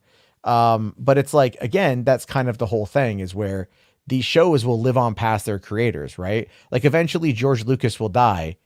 And even though he sold off Star Wars, he won't be there to give his thoughts on it anymore. But even then he sold it off. So he was kind of done with it anyway. Like eventually these creators that we love are going to die, but their properties are going to live on because that's how Hollywood just sees itself.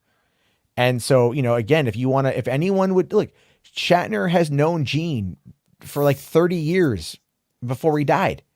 Shatner would have a better core understanding of the man and a better idea of who the man is than any one of us would or ever will.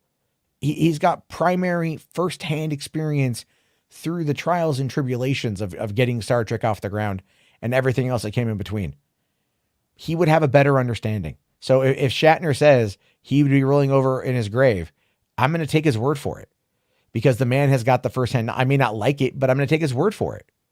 And then I'm going to look at the overall situation and go, yeah, it's different because of that. It's the same thing with Tolkien, right? Motherfucking Tolkien's been dead for a while, a long time, like 50 years almost, I think, right? Or he's been gone for a while. I forget when Tolkien passed away, but it's like he's been gone for a while. He can't write these works, but people want to see more from them. So what do you want? They can't just keep, adapting the same thing over and over and over again. So they're going to find new ways to try to make it work and fit in. And they're going to use buzzwords like, canon and honoring that, and Tolkien would like it and whatever, dude. Storytellers are going to find ways to do it.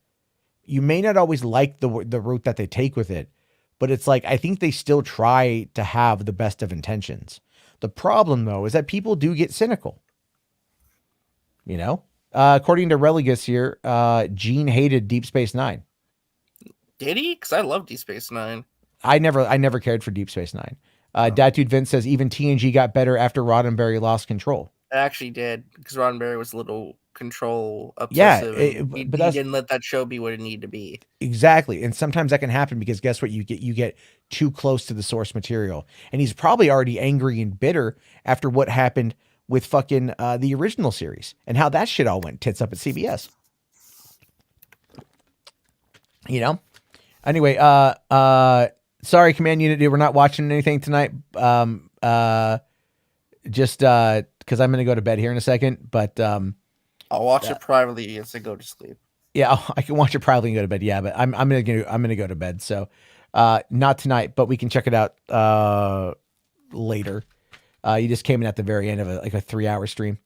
Moisture for 5 bones. Thanks, buddy. Appreciate it. Says, even Lucas spoke out against The Force Awakens, but most people still love it. Yeah, because I think he spoke out because he was under the impression that Iger was going to adapt his stories. But even his stories about the midichlorians on a subatomic level were just kind of like, what? Right? Like the core concept of what I knew of what I remember reading about those scripts did not make me want to see it. You know what I mean? And I think The Force Awakens sets up something great.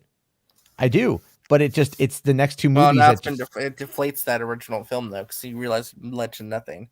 Yeah, no, to me, I can still look at The Force Awakens and be happy with what I saw. I wish I felt the same way. I can't anymore. I 100% still can. Yeah, I love The Force Awakens. I unequivocally love that fucking movie. So yeah, that movie sets up so much great stuff, and then like you just said, it fall flats in the next two movies. Yeah, Jess here says, I think most companies will be good if the companies stop using the word diversity and stop giving them fire. Here's the thing with that, you're not wrong.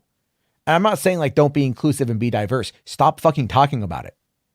All right. Representation matters. Absolutely. Don't talk about it. Just do it. Yeah. Right. Just do it. Because if you do it and you don't make it a big deal, then you don't give the idiots fuel for their fire. Right. You don't give them that nonsense to fall back on. You just go, yeah, we got this character here. All right. But the problem though is that what happens is like, look at the whole Lando Calrissian pansexual thing, right? Like someone asked, I think it was like a Mary Sue interview or some interview had asked Lawrence Kasdan and Jake Kasdan about that. And Jake Kasdan was trying to be like inclusive of the wording of the time, right? Which he's like, oh yeah, Lando is like clearly pansexual. People lost their shit, but it's like, it means he'll literally he'll fuck anything. And if you watch the movie, he fucks anything, right? Especially a robot. Here's the funny thing. Peter Quill, pansexual. Yeah, which makes right? sense. When we There's a lot first of meet him in aliens. Guardians, when we first meet him in Guardians, he talks about like the different hookups. Yeah, because he literally hooks up with like all these aliens. Like, you don't know what the hell you're sticking your dick into. That's the thing. That's the thing. So it's like, again, the concept of pan, it frightened people. But if they would have been like, you know what, it is what it is. It's like the conversation with Will over Stranger Things, right? Yeah. Over like that whole thing. It's like that scene in the van, and he's like, yeah, Will is gay and he's in love with Mike. And I'm like, that's poor storytelling in my opinion. I think they should have left it more ambiguous. Or actually, now look, it could tie into something with season 5 where they actually make it matter. But it's already like, the way I look at it is, we've already got a gay storyline in the show that's a positive representation of that, and someone who's closeted but being supported and is actively looking for love, and it's not being treated as anything that's weird. Whereas the Will thing is heavily being treated like it's an outcast situation. And I'm just like, I just feel like the approach to that is very muddy, It's just I've had complaints with how that's been portrayed. Whereas I think the Robin storyline is pretty great. But maybe that's just how they designed the character. I don't know. Maybe I'm wrong. Yeah. I was like, okay. I mean, like, we'll see in season 5. We'll see. I'm really hoping they like make it count. You know what I mean? Like, I'm really hoping they make it count, because the thing is though, is that you get all this discourse around a storyline, and if the storyline, when do you think they'll announce the spinoff? I'm probably like this year. I think after, I think they said that this next year's Netflix Geeked. Yeah, or To Dumb. No, they're doing To Dumb, I think. Oh, right, they're soon. doing To Dumb later this fall too. Yeah, so maybe we'll get some more out of that. But yeah, Hey, anyway, if just the Albas in Secret Wars, it'll be less Caucasian, because according to her, it's the MC movies are still too much Caucasian. I saw that.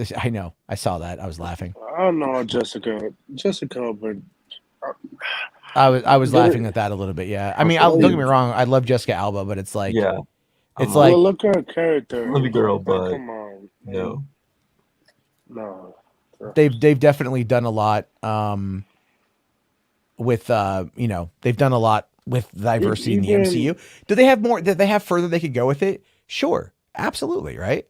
Like today they had Amanda Stenberg, whatever they were cast. Is she non-binary? I don't even know.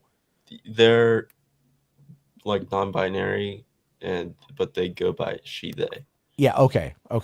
Right. Yeah. So she got cast. That's so confusing. Oh yeah, they cast the first. It's gonna be the first non-binary actor to first non-binary person of color acting in a Star Wars movie. When you start like restricting the Star Wars show, thank you.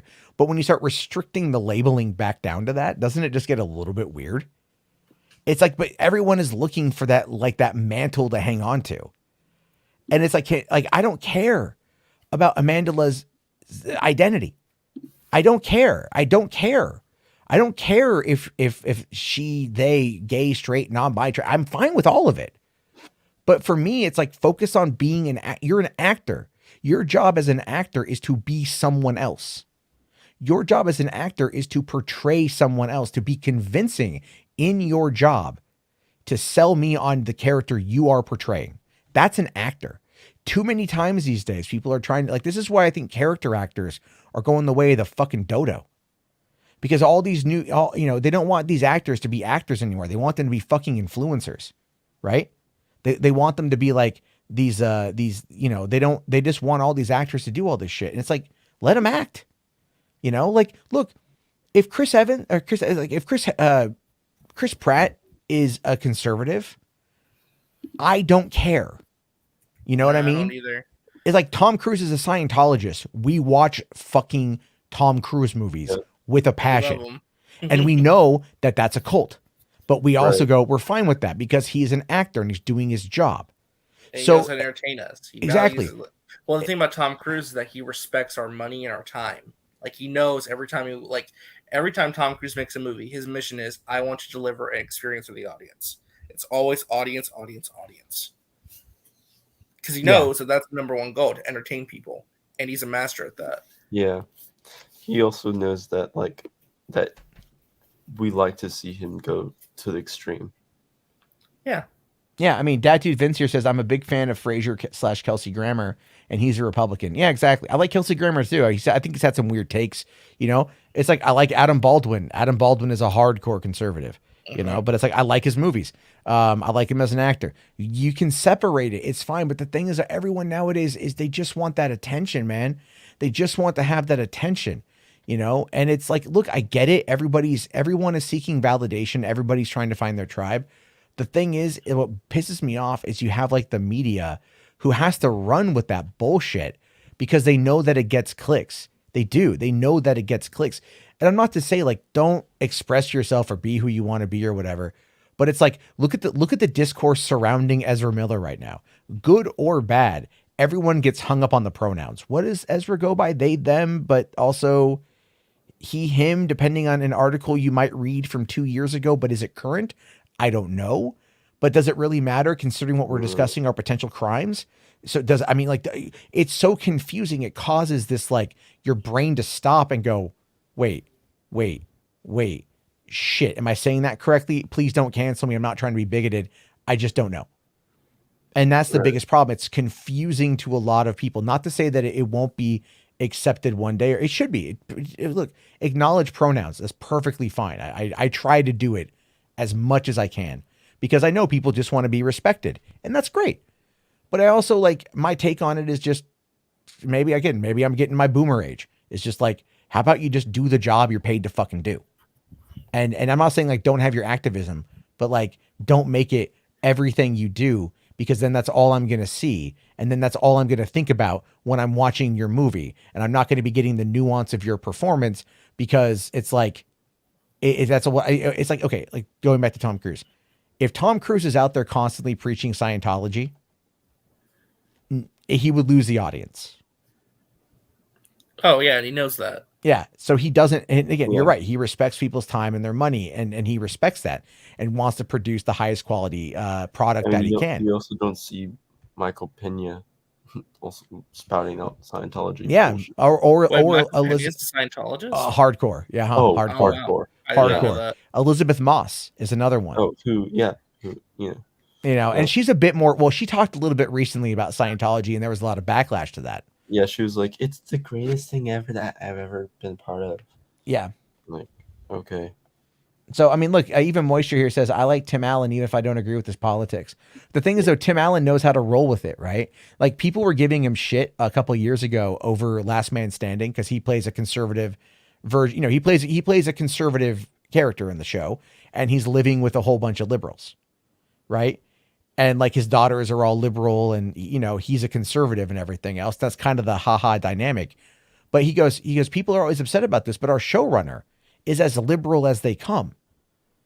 And he's like, we make fun of everybody, right? There's an episode where like the neighbor moves in and it's a black family. And then, so like that's the subject of race comes up, and basically like him and Tim Allen start like throwing like racial jabs at each other, but they're doing it like they're friends, like they're brothers. And so like you're watching it and it's one of the funniest goddamn things in that show, but it's also like, oh, this could go so bad so quick. But they really presented it in a way where you're like, okay, I get what they're trying to do. And then that actor, became like a mainstay on the show down the road, was in like a bunch of episodes and involved in a bunch of storylines, you know, and always presented in a positive light and always presented as being one of the family. So it's like, you can, you know, you can talk about these things and engage with them in a way that can, I think, speak to like middle America. But a lot of the problem is like, you know, you get your over the top crazies like Roseanne, over the top crazy. Right. You know, and then you get your over the top crazy like left winger, which I don't like them either. You know, I roll my fucking eyes. I like Patton Oswalt, but I roll my eyes at half his fucking tweets. You know, it's like, dude, like slow your roll and shit. All right. Like, you're funny, but like, you know, whatever. But then again, they have the right to say what they want to say. And, you know, I think Jessica Alba, going back to that point, I get what she's saying, but I think she's also not really paying much attention. Yeah. I mean, yeah, I was just like, I looked at them like, I looked at the quote, I'm like, that's funny. One of the She-Hulk's cast responded to that Jessica Alba thing. Someone did in She-Hulk? Yeah, the girl who's played Ginger? Did Ginger? Was it Ginger? Oh man, what's her name? Fuck, man. She was in the trailer. She was in the courtroom. Oh, Jamila Jamel. Yeah. Yeah. Whatever her name is. I mean, she always responds to stuff like that. Yeah, She's but pretty active on social media. Yeah, I think, and again, I think the problem though is there's also that expectation of being active on social media. You know, a lot of celebrities find themselves kind of forced into this idea about being some kind of ambassador. Jamil is just very active in calling out social media like influencers who are fake. Yeah, you know, she's like, she calls out like Kim Kardashian a lot on like whole. It's very funny though when she does protein shakes and stuff, and she calls out a bunch of people on like. Yeah, and I'm okay with that because I like calling out bad faith actors myself, but I also don't want to bill myself as an activist. Like I was, so when I was listening to like you know, that I was listening to that Sill stream with Cut Hwad, who's totally. I listened to a bit of that as I was out driving, and I wanted something to laugh at. It was bad. Like I forgot that. Cut Hwad. He was kind of reasonable. The End Kit guy was also there, and the End Kit guy was the one who had said that when the Wrap put out the article, about the bots for the Oscar awards. He's like, I feel dehumanized by this, and it was like I'm listening to these guys talk. For one, Cut Hwad will like straight up anti-Israel, like a lot of those guys are. And did you see that? I called them out on that the other day. I said a lot of Snyder fans are anti-Semitic and they said that you supported Israel or something. Yeah, they're like, oh, you're like you support Zionists, and I'm all like, dude, I'm what? Like, what? Like, oh no, someone's like, you're an Eve Barlow, like a friend of Barlow or something. I'm all, dude, she's an idiot. The fuck you talking about? Like, what the fuck? I don't care. Do I want Israel bombing kids? No, I do not. Do I want do I think like the whole thing, a two-state solution is the best course of action? Yes, I do. I don't support the conflict, but I support a peaceful resolution. The problem with it is though, is it's not my conflict and I can't do shit from here. Right. But I'm also not going to like play it up on a religious angle because I don't know if I argue I don't know if I believe the religious angle of it anymore. I just don't. But that's my take on it. And it's like, look, I don't want anyone to die. That's a fair take to make. But it's again, it's like, I just don't want anyone to die. Yeah. I want the, you know, it's a pretty reasonable thing to say. It's right. It is. There's a lot of politics in that side of the world. And, but the way that our society is structured around that is like, you can't, in many ways, you can't even criticize Israel as a country, just as the government without being called a certain thing. But the thing is though, looking at a lot of these people that I've seen commenting on Israel, it goes beyond the government and goes into the other stuff. And it's subtle dog whistles, but I've seen Cut Hwad do that. But that End Kit guy was really funny because like he was talking about how the Restore the Snyderverse hashtag is activism, right? He's like, this is activism. Wait, like legit activism? Like, yeah, he thinks it's legit activism. And it's just like, it's really fucking funny to me because I'm just listening to this and it's delusion. It's just delusion incarnate, you know, and I get what they're thinking, but you have to start like, these are like, you have to realize that with this group of people, they're not thinking at it from a realistic perspective. Like they're thinking at it from wish fulfillment. So if Henry Cavill doesn't show up tomorrow, will they say that they feel dehumanized by people making fun of them? I think if look, I'll be honest with you, man. I actually want Cavill to show up. Oh, I do too. Well, no. Let me finish. Not just because I want it, but because I don't want them to experience the mental anguish that they're going to have to go through. And I mean that legitimately. Like that is okay. Like I think I have this is a very hot take, but every time there is like the Jim Lee thing, right? This built up for Cavill thing. Every time Warner Brother Discovery kind of snubs the Snyderverse. Every time there is a moment like that happens and you watch the other side, they scramble all the time. They scramble. No. The goalpost has to move. Here comes Syl ringing his little bell like a crier. The Snyderverse isn't over, my friends. The film will continue.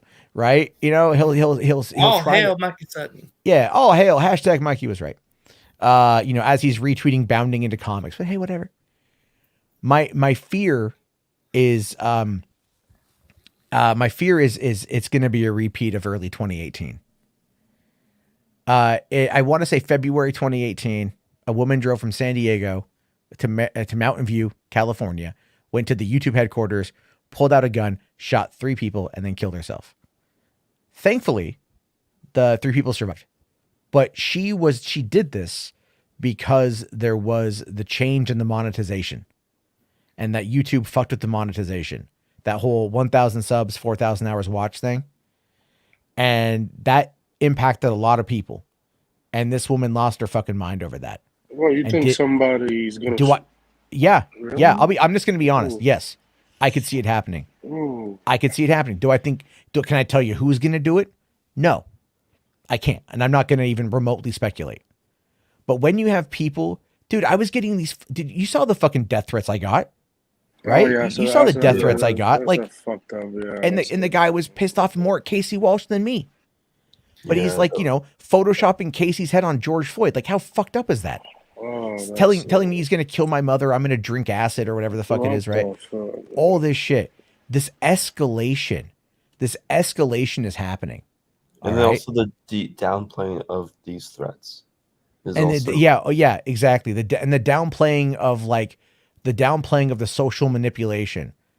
Do you think that January 6th was not something that was in part done because of the animosity built up over social media?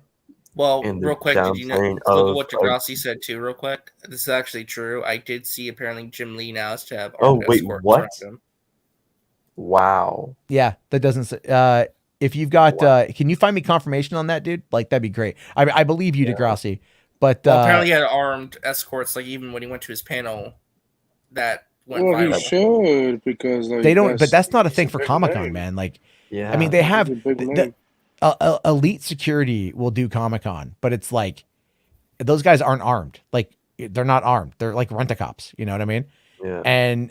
But if they got like, if they got people who are armed to escort them in, then that's the fuck does that tell you in shit, right? Because there's like, they don't scan you. Well, they do. He has personal security now. Yeah, I'm not. That doesn't surprise me. That's crazy. He's big. He's a big name artist out there. But dude, like even I've gone to like local cons where Jim Lee was at. He never had security. Never. Yeah. This is like a new thing. So he had to protect himself. So like, I understand. No, I get it, but like, do you feel like you really need that much security if he hadn't, been in the position of power he's had, said what he said? No. Yeah, it's definitely it's a fucking thing, dude. Want Cavill to be announced that way no one loses their minds. Basically, yeah, what I'm saying. Yeah. And that might be clipped out. Some might say it, whatever. But dude, I'm afraid of how violent people are going to get. I'm afraid people are going to kill themselves. I'm really afraid of that. I'm really afraid that people are going to get so worked up over what probably won't happen. But I just wonder if Jim Lee is needing to have private security, if people are getting death threats at Warner executive levels to where Warner security has to come on in to try to solve this thing. Yeah. If I'm getting death threats on Twitter, the guy was from like Mexico, I think, so I'm not too worried about it. But it's like, it's just, again, the idea there is that people are so worked up over this that someone could self-harm. Someone could self-harm. Yeah, and and I'm worried, and I'm legit worried about that. Yeah, no, like this is like no joke, no like this isn't coming off like random stuff, but yeah, I 100% believe that someone eventually will. Well, yeah, RJ. Well, we did talk about Zod early on. Yeah. And I did, but and I made fun of him. I said, but maybe we've gone a little bit too far. Maybe we've pushed him a little bit too far. But again, at the same time, Zod doesn't have that same level of respect for other people. But, and I won't make fun of Zod anymore. I've made fun of him enough. But he still had no problem going on to that panel and like doing his thing over there. Right. So whatever little, I'm losing it on social media is bullshit. But whatever. I don't know where he's at mentally with it. And it seems that the stuff is like, you have Skywalker, who is like making videos, basically telling Saggy and Ashley to like take a dick and shut the fuck up. Right. Yeah, I'll post you up at a hotel. Yeah, we're gonna get the beta out of you. Yeah, well, yeah, you got to get basically you got to get it fucked out of you, sort of thing. Realize that these people have taken their fictional characters as an identity. I'm just reminded of what Ben Affleck said in Jay and Silent Bob Strike Back. Yeah, these are fictional characters. Fictional characters. Yeah, what the fuck is the internet? Sorry, still great line. Like that's what the thing is is that you have people who say that Snyder movies have saved their lives. Like, great, like that's beautiful and great, but people take that to real heart, like that. Like and people are taking this whole story of the Snyderverse and more Henry Cavill movie Superman to heart, where like people might do something if they don't get it. Yeah, I mean, listen, I want Henry Cavill to show up tomorrow morning. Not just because like of that reason. I mean, it's a very noble reason to want it too, just for the sake of other people's mental well-beings. But also, I'd be excited. I want to see him back. Like, I want Superman. Right. Give me more. Like, yeah, I would be hyped as hell. I'd be pumped up just like everybody else would. Yeah, I'd be celebrating with y'all too. I think the biggest problem though is with a lot of the Henry tomorrow. That would be great. And if they use that J.J. Abrams Superman script, change it around. I didn't mean to attack you that way. You're fine, William. No. I'm just saying it's like, with the situation, I don't want to and I'm not trying to make light of it, by the way. I'm really not trying to make light of it. No. I voice their concern. I have concern about even Star Wars fans doing the same thing, to be honest with you. People worked up so much by the fandom menace about how that you always hear our childhoods are being destroyed. Have concern over other human beings, and for people to be like, oh, they're just saying that to make fun of a fandom or to be very insensitive. No, we have empathy, and we have emotion. We can show empathy and emotion for other people without having an alternative motive of joking around or whatever. So yeah, I think that's the point, William. Like, you're a very rational person. There's not enough William there. Yeah, we're not talking about you. You actually have your shit together. You know what I mean? Yeah, we're not talking about you. We're more William out there. Honestly. Yeah, sure, totally, absolutely. William's a great guy. We all love William, and everything. What I'm talking about though are the people. Think about it like this, okay? Like what you have these parasocial relationships, and I've had a few of them even with this channel. I've had people. Constantly. Get names, so we know. Yeah, I'm not going to mention anyone's names, but I've had people make actual threats against me or and your kids and my kids, and it's for not talking to them. I get spammed on my Instagram or even my Facebook. It's when people I try to keep my shit separate. I'll talk to you, but it's I'm not going to be able to do it all the time. And it's not to say that I don't want to, but it's if I don't respond, I just don't respond. It's just don't take it personal. But yeah, people get really worked up over this stuff and they make it their identities. And, people really want to be a part of something. And I think like that's kind of what, you know, this is going to sound really weird to say, but I would honestly say that the Warner Media greenlighting the Snyder Cut was like one of the worst things they could have ever done. And while I'm very happy with the outcome and what we got, but it's like, do you know what the worst thing that happened to a gambler is? They win. Into their addiction? No, they win. Yeah, winning is adding to their addiction. Yeah. Oh, sorry. Yeah, that's it cut off. I think the good outweighs the bad, though, because a man got to fulfill his promise. He got to make a movie in honor of his daughter. He got to finish a movie that fandom got to raise hundreds upon hundreds of $1,000s for a charity. Yeah. Oh no, I'm not saying. Well, they would have already raised the money anyway. I'm not saying like that there weren't good parts that come out of it. What I mean by that is what we're seeing now, the escalation. All right. Yeah. Like again, I'm happy with the results. I'm not saying do things differently, but what I talk about, like how I feel that Zach should have done more to mitigate the fucking fan base. That's what I'm talking about. Right. Like sit out there and be like, you know, because I put this out there today on Twitter. I think Zack Snyder hates Warner Brothers. And I don't think that's a stretch to say. I think he hates Warner Brothers and that at this point he is apathetic to what might happen to anyone involved in that shit. But like now it's starting to leak over into other things. If Jim Lee is having to have private security for San Diego Comic-Con, are you fucking kidding me? Like, sure, 150,000 people. Anything horrible could happen. Every time I go, I've always had this. Have a security guard or somebody watching them. They have, typically. they have elite security. Again, rent-a-cops. But if he has got private armed security, that is something that is unheard of. All right. Like even when I was telling my Mark Hamill story last night, even Mark Hamill didn't have armed security, just had a group of guys around him. But if he's armed, and I'd love to be able to find proof of that. All right. You know, hold on. William says here, you have to lay the blame at the feet of Warner Media for even making a fight necessary to begin with. No, you don't. What are you talking about? Like they didn't make the fight. What are you talking about? Well, no. I think what he's trying to say is that Warner Media chose to not only antagonize fans, but they fucked up. They didn't. How'd they fuck up? They told the truth. They fucked up by ripping Zach's movie away in the first place. That wasn't Warner Media. That was Warner Brothers. And that was a business decision. Because that was a business decision. So be mad at who made the decision. Also, Warner Media fucked up too with that Ann Sarnoff article. But that was telling you the truth.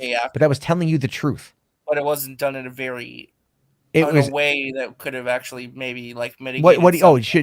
Should Zach have sat down dressed up like Mr. fucking Rogers, been like, it's a beautiful day in the Snyderverse, a beautiful day for a Snyder. I think if Ann Sarnoff would have labeled the fan base toxic and said some of the things she said, it probably would have gone. I think they needed to hear it. They got what they wanted, but now here's the truth. That stuff though. No, I know they don't. But it doesn't. That's not. But telling them the truth does not excuse the behavior. No. What I'm saying is that you have to do it in a way where it's easier to go down. Again, spoonful of sugar, Matt. Spoonful of sugar. No, would they ever have listened in the first place? No, they wouldn't. It doesn't matter what they would have said. Jason Kilar has said nothing, and he's been bombarded and harassed. Said nothing. Did nothing. Did them a favor. Greenlit the project. Allowed for Martian Manhunter. Actually supported it. But then said nothing after the fact. But because he didn't keep living up to the expectations that they had placed on him, he was now the enemy. And Sarnoff took the brunt of that. But that is still unacceptable. And any kind of pushing, saying, well, no, fuck that. They're a company handling their business. Zach should have said something. Zach needs to say something. The longer he doesn't say a fucking thing, which has now been well over a year, longer than that even, as this shit ramps the fuck up, is on him. Well, he has said something. He has said multiple things, but those things just what he says is, I don't support the toxic side of it, but they've raised $1 million for charity. How can they be bad? It's never a direct. And also the whole that weird quote that he put recently, and then that whole H post that he had, it just eggs them on. Yeah, it eggs him on. He knows what he's doing. So it's like at this point, I don't want to say fuck Zack Snyder, but it's like, dude, you know what you're doing, and this shit is getting crazier because of it. Yeah. You know? William clarified what he said, and he said he's talking about if they had a plan once they changed direction from Zack Snyder and actually made something that compelled audiences. I think that's what he's trying to get at. But the thing is, yeah, okay, he's not entirely wrong on that. But at the same time, again, we've known forever that DC was trying to play catch up to Marvel. This isn't like an instantaneous no, we know plot. that. I think the point though is that had they replaced the Snyder stuff with something that was like great and that got everyone on board, and like they what were they supposed to do? But let's actually talk about that. What were they supposed to do? All right, they had Wonder Woman 84, and they had Aquaman, and they had Shazam. You know, and then they had Birds of Prey, and you know they. More though, that's kind of thing. You know, not telling people like what should I get excited for next. Well, but that's also they're like, okay, well, let's figure out how to rebuild this stuff. Something that actually matters. Zach promised something he couldn't deliver on, and you know, and Warner Brothers initially had said that they wanted 2 parts for Justice League, which is what I think ultimately what we got was part 1 and part 2. You know, and then they opted down to change it down to 1, and then but that's their prerogative as a business. Should they have been more forthcoming with it? Sure. But they also were going through their own merger, bringing in a new regime full of people, trying to get a fucking streaming service off the goddamn ground, trying to manage budgets by bringing in a new overseer of DC films 2 days into production of Wonder Woman 84. Like, it's just, I mean, like, it's been constant turmoil, and fans are expecting instantaneous change. No, I know. It's been a slow process. I guess my point being, though, is it's just that the old regime had so many bad management problems that they ultimately failed to create anything of value for fans to get behind outside of the Snyderverse, which did have a clear direction and path and actually built excitement. Well, I mean, you know, Aquaman hit $1 billion, so it's kind of there's stuff there for people to get. It was overseas, though, not domestic. I mean, so people overseas don't matter? They don't matter, but I'm saying is like you're kind of saying that. You're kind of saying that. But also, right? No one really like Aquaman made $1 billion, but like no one was really like, oh my god, I can't wait to see Aquaman 2, what they do next. Right? I did. I loved Aquaman. I was very excited for it. No, I love it too. I loved Aquaman too, but what I'm saying is like it doesn't like build that connective piece to where it's like, oh my god, I can't wait to see the next DC movie. Right? Well, because not everything needs that. Well, and I think they do need to have that in the beginning, which is the problem. Well, especially when you remove the roadmap that you were on. They fucked up with that roadmap ship 100%. But it's, again, they were also going through their own structural change at that point in time and trying to figure out how to get, you know, they didn't think that they could trust what Zach was doing. And you know, again, given the situation with Joss Whedon and him, we all know what happened with that. It's very much a scenario to where they should have probably like sat people down and told them. But at the same time, Zach has egged this on and he's riled them up and he keeps doing it. I mean, he posted the Tom and Jerry thing, which was a joke from last year. And then you got Zod Rider tonight going like, that's confirmation. He's definitely going to be there. I think that too. I know. And that's the whole point is like, it's just, no, it doesn't mean anything. Like, what are you doing? Yeah, stop it. Right. But again, they just keep piling on in their head about it. And the longer it keeps going on, who knows what's going to fucking happen. And I don't want anything bad to happen. I want people to get the stories they want to get. I want the Snyderverse to continue. But realistically, like Matt Reeves, the Batman, is what you're getting more of. I mean, Jim Lee with Paul Dano were today talking about the Riddler comic. You know, like that's tying into the Matt Reeves movies, and that's like and guess what? They had that planned out before the release of the movie. So yeah, so like they're already like building out from there. You got the Gotham PD show, or well, no, now it's like the Arkham show. You've got the Penguin show. There's I think in February apparently. Yeah, and then you've got James Gunn is doing Peacemaker season 2, 3 more shows that are tied into DC that he's doing for HBO Max. So they're expanding outward, and you can even argue that that Peacemaker is part of the Snyderverse because it has some rollover. But it's like nobody wants Superman in it. He's in the shadows, but it's Superman. But it had Aquaman and the Flash, and like. But then now you got the Ezra Miller problem, and that's a big issue too. And it's all this nonsense. and they find themselves backed into a very interesting place that they're probably having issues. That's why tomorrow morning or today morning, this morning is going to be so important because you got to bring that hype back. Well, we got 9 hours. What's next? And yeah, we got 9 hours, and I've got to start getting ready for bed. But you know, I think tomorrow morning will be interesting. I hope today is one of the most important. I agree with John Campy's assessment. Today is going to be one of the most important days in the history of this comic book movie genre, because today is going to define a lot about the future of the MCU in regards to where they go next and like how they. Not that they lost the hype, but how do they refocus the hype and get fans back and excited for what's next? And also DC, can DC answer the call? Can they make people care? So it's going to be a really important day today. It really is. It is. It is. And, you know, I hope, look, do I think The Rock can deliver the hype? I think he can deliver the hype. Can he deliver on the hype? I don't know. We haven't seen we haven't seen the finished product yet. But whatever they give us, tomorrow is about Black Adam. Make no mistake. We're probably going to get a special, you know, trailer or a teaser for Blue Beetle. We're probably going to get a Batgirl trailer as well, because that recently wrapped production as well. And, can they show Batgirl off without showing off Flash though? Yeah, because we already know. Right. Well, didn't the director say the other day they don't care about the timeline? Well, I had seen a thing. I don't know how true it is, but I read a thing that said that apparently, like, Keaton's only in Batgirl for like 5 minutes. It's about 15 to 20. Oh, okay. I mean, yeah, okay, that's fine. You could easily like shoot. Like, whatever the trailer is, just shows off like the first act of the movie. You know, establish Barbara Gordon as Batgirl, establish Firefly as the villain. There's your trailer. That's your teaser. That's all you got to do. Right? That's it. And then you can have your last shot be like, I'm Batman or whatever, right? Like, it just, you know, that's Bale, but, you know, like. That's all of them. No, Keaton said I'm Batman. Okay. Let's see here. Waleed here says for $2, thanks, buddy. I hope Henry don't show up so I can enjoy the tears.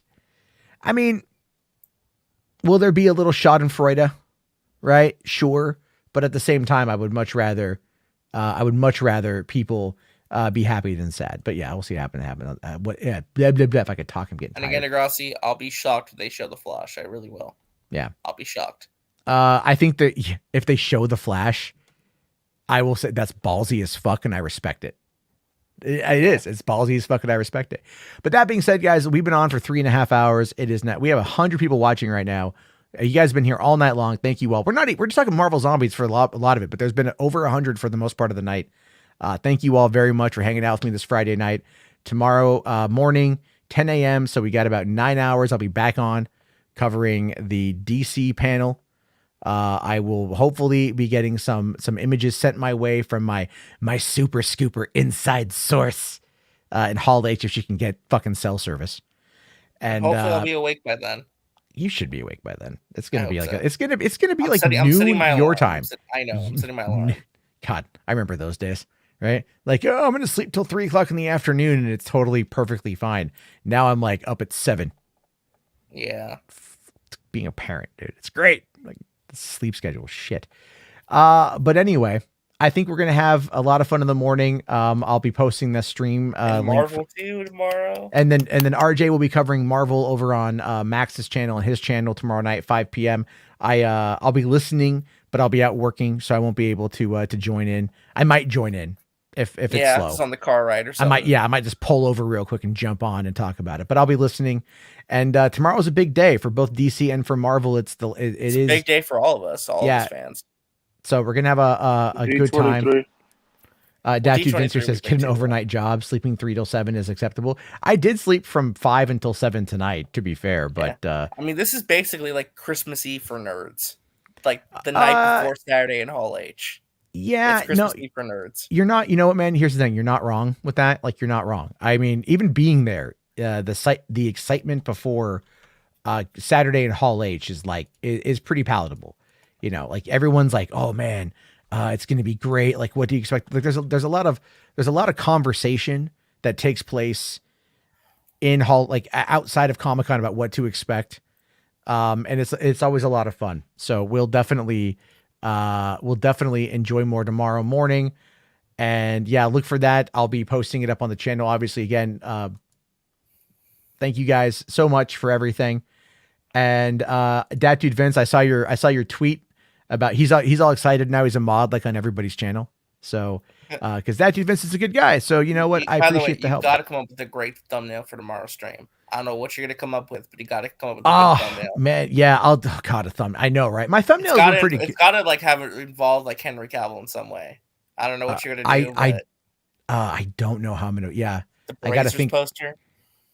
Wait, which poster? The Brazzers poster. The Brazzers poster. It's Brazzers. I thought it was Brazzers. It's Brazzers. I thought it was Brazzers. No, that'd be 2 A's. Oh, it's 2 Z's. So it's Brazzers. Suge Knight. Shut the fuck up, dude. Suge Knight. Whatever, dude. Whatever. Purple robots. All right. Like, come on. Okay, that. No, it's all good. I know. I gotta figure out. I can't wait to see more purple robots. Chelsea note saying like your thumbnail for tomorrow morning stream should be Feige dumping on the DC logo. No. I got to think of something a bit more. Yeah, moisture, whatever. Tom Nuke, yeah, whatever. You should have a Toby thumbnail. Oh, all of RJ's gaffes, right? We should keep a running tally of all those. Like when he tried speaking Korean, that was pretty good. Somebody play the clip. Oh God! It didn't sound that bad.